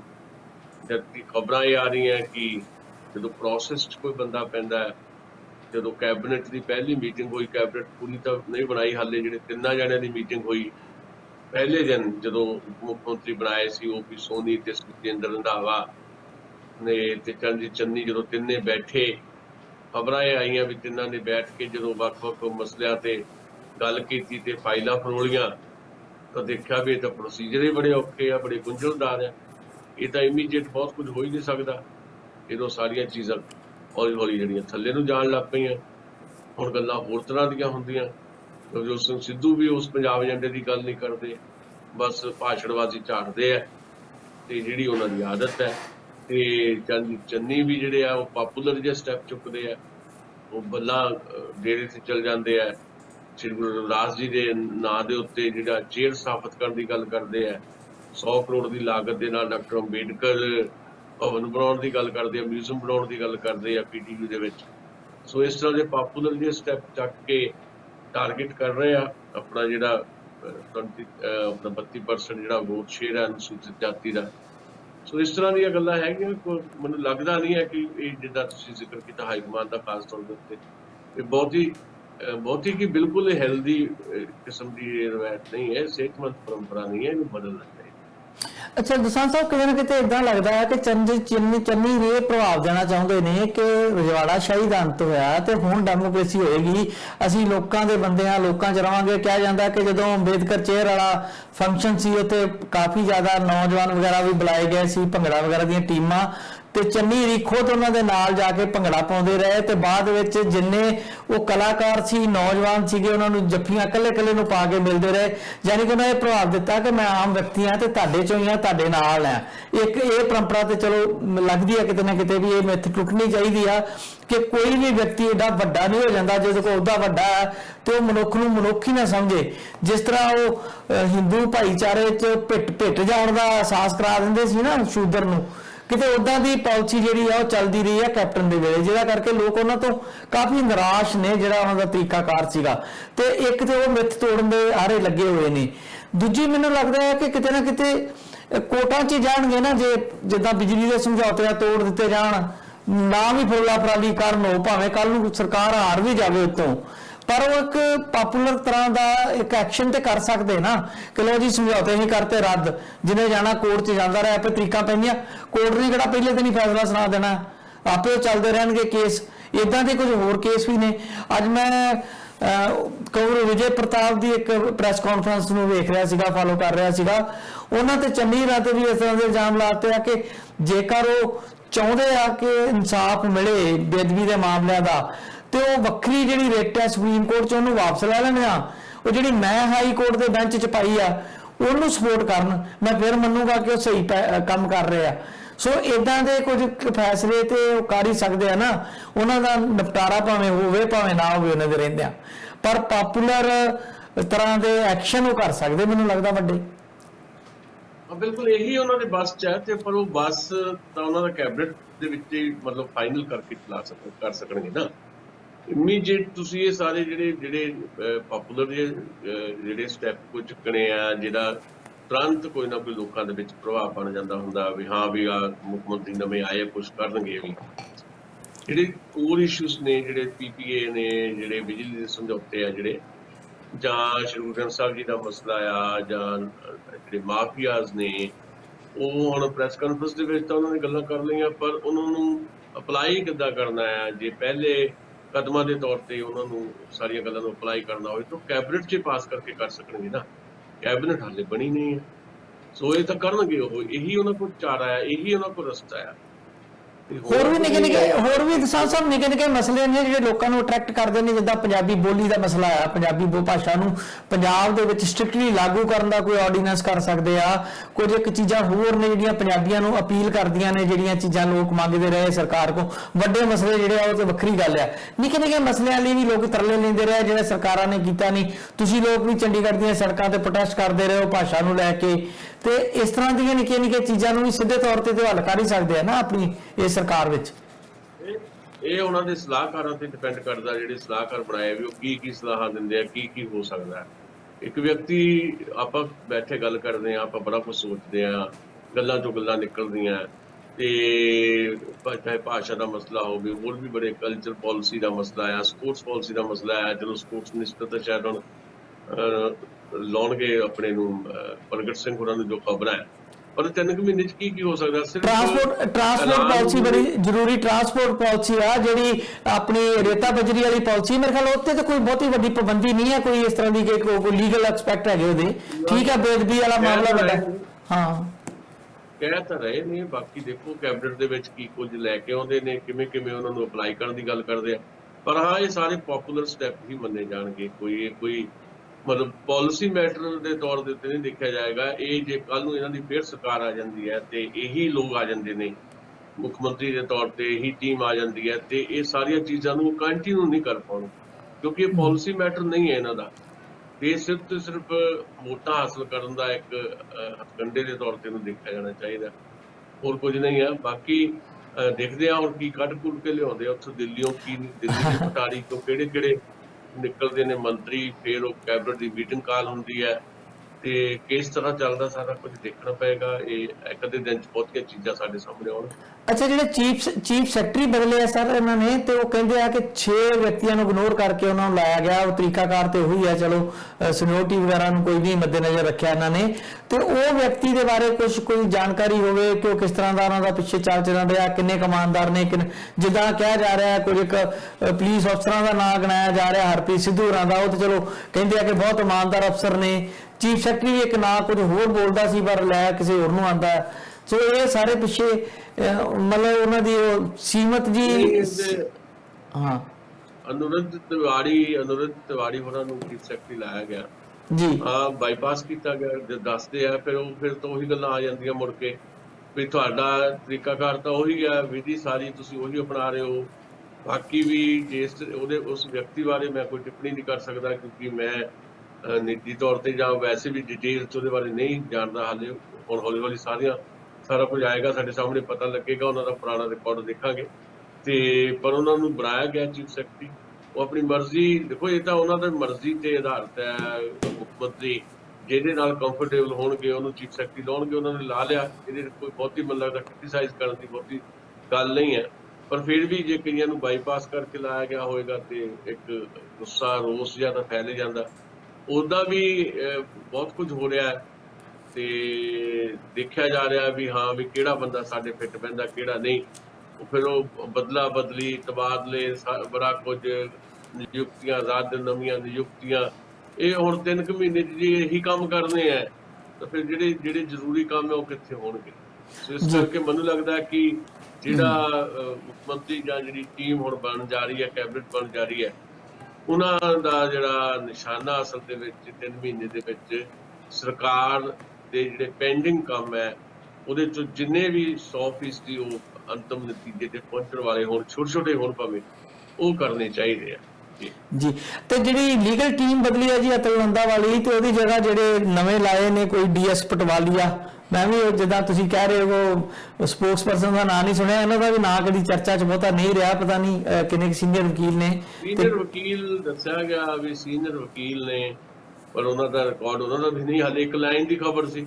ਹਾਂਜੀ, ਮਤਲਬ ਮੈਂ ਜਦੋਂ ਦੇਖ ਰਿਹਾ ਸੀ ਖਬਰ ਟ੍ਰਿਬਿਊਨ ਦੇ ਵਿੱਚ, ਤੇ ਇੱਕ ਲਾਈਨ ਦੀ ਖਬਰ ਸੀ, ਜਿਹੜਾ ਹੈਡਿੰਗ ਸੀ ਉਹੀ ਖਬਰ ਸੀ। ਹੁਣ ਉਹਦਾ ਵਿਸਥਾਰ ਆਊਗਾ। ਤੇ ਪਰ ਜਿਹੜਾ ਤੁਸੀਂ ਕਿਹਾ ਕਿ ਪਹਿਲੀ ਵਾਰੀ ਨਾਂ ਸੁਣਿਆ, ਤੇ ਪਟਵਾਰੀਆ, ਮੈਂ ਤਾਂ ਪਟਵਾਰੀਆ ਹੀ ਪਹਿਲੀ ਵਾਰੀ ਸੁਣਿਆ ਵੀ ਜਾਂ ਜਾਂ ਪਿੰਡ ਹੈ ਕੀ ਆ, ਮੈਨੂੰ ਪਤਾ ਨਹੀਂ, ਇਹਦੇ ਬਾਰੇ ਜਾਣਕਾਰੀ ਲੈਂਦੇ ਆਪਾਂ ਫਿਰ ਆਪਾਂ। ਕੱਲ ਜਦੋਂ ਆਪਾਂ ਪ੍ਰੋਗਰਾਮ ਕਰਾਂਗੇ ਕਾਫੀ ਚੀਜ਼ਾਂ ਮੈਨੂੰ ਲੱਗਦੀਆਂ ਕਲੀਅਰ ਹੋ ਜਾਣਗੀਆਂ ਪੰਜਾਬ ਦੀ ਕੈਬਨਿਟ ਦੇ ਸੰਬੰਧ ਵਿੱਚ ਵੀ, ਔਰ ਕਾਫੀ ਕੁਝ ਚੀਜ਼ਾਂ ਸਾਡੇ ਸਾਹਮਣੇ ਨਵੀਆਂ ਆਉਣਗੀਆਂ, ਤੇ ਕੱਲ ਦੇ ਪ੍ਰੋਗਰਾਮ 'ਚ ਅਸੀਂ ਤੁਹਾਡੇ ਕੋਲੋਂ ਹੋਰ ਭਰਪੂਰ ਜਾਣਕਾਰੀ ਲਵਾਂਗੇ। ਤੇ ਆਫ ਦੀ ਏਅਰ ਮੈਂ ਤੁਹਾਡੇ ਨਾਲ ਫਿਰ ਬਾਕੀ ਕੋਈ ਗੱਲਬਾਤ ਵੀ ਕਰਨੀ ਚਾਹੂੰਗਾ, ਆਪਾਂ ਬਾਅਦ 'ਚ ਕਰਦੇ ਹਾਂ, ਤੁਸੀਂ ਜਾਣਾ ਨਹੀਂ ਹੈ। ਥੈਂਕ ਯੂ, ਸ਼ੁਕਰੀਆ ਜੀ, ਬਹੁਤ ਬਹੁਤ ਮਿਹਰਬਾਨੀ। ਮਿਹਰਬਾਨੀ, ਸ਼ੁਕਰੀਆ। ਜੋਤੀ ਕੱਟੀ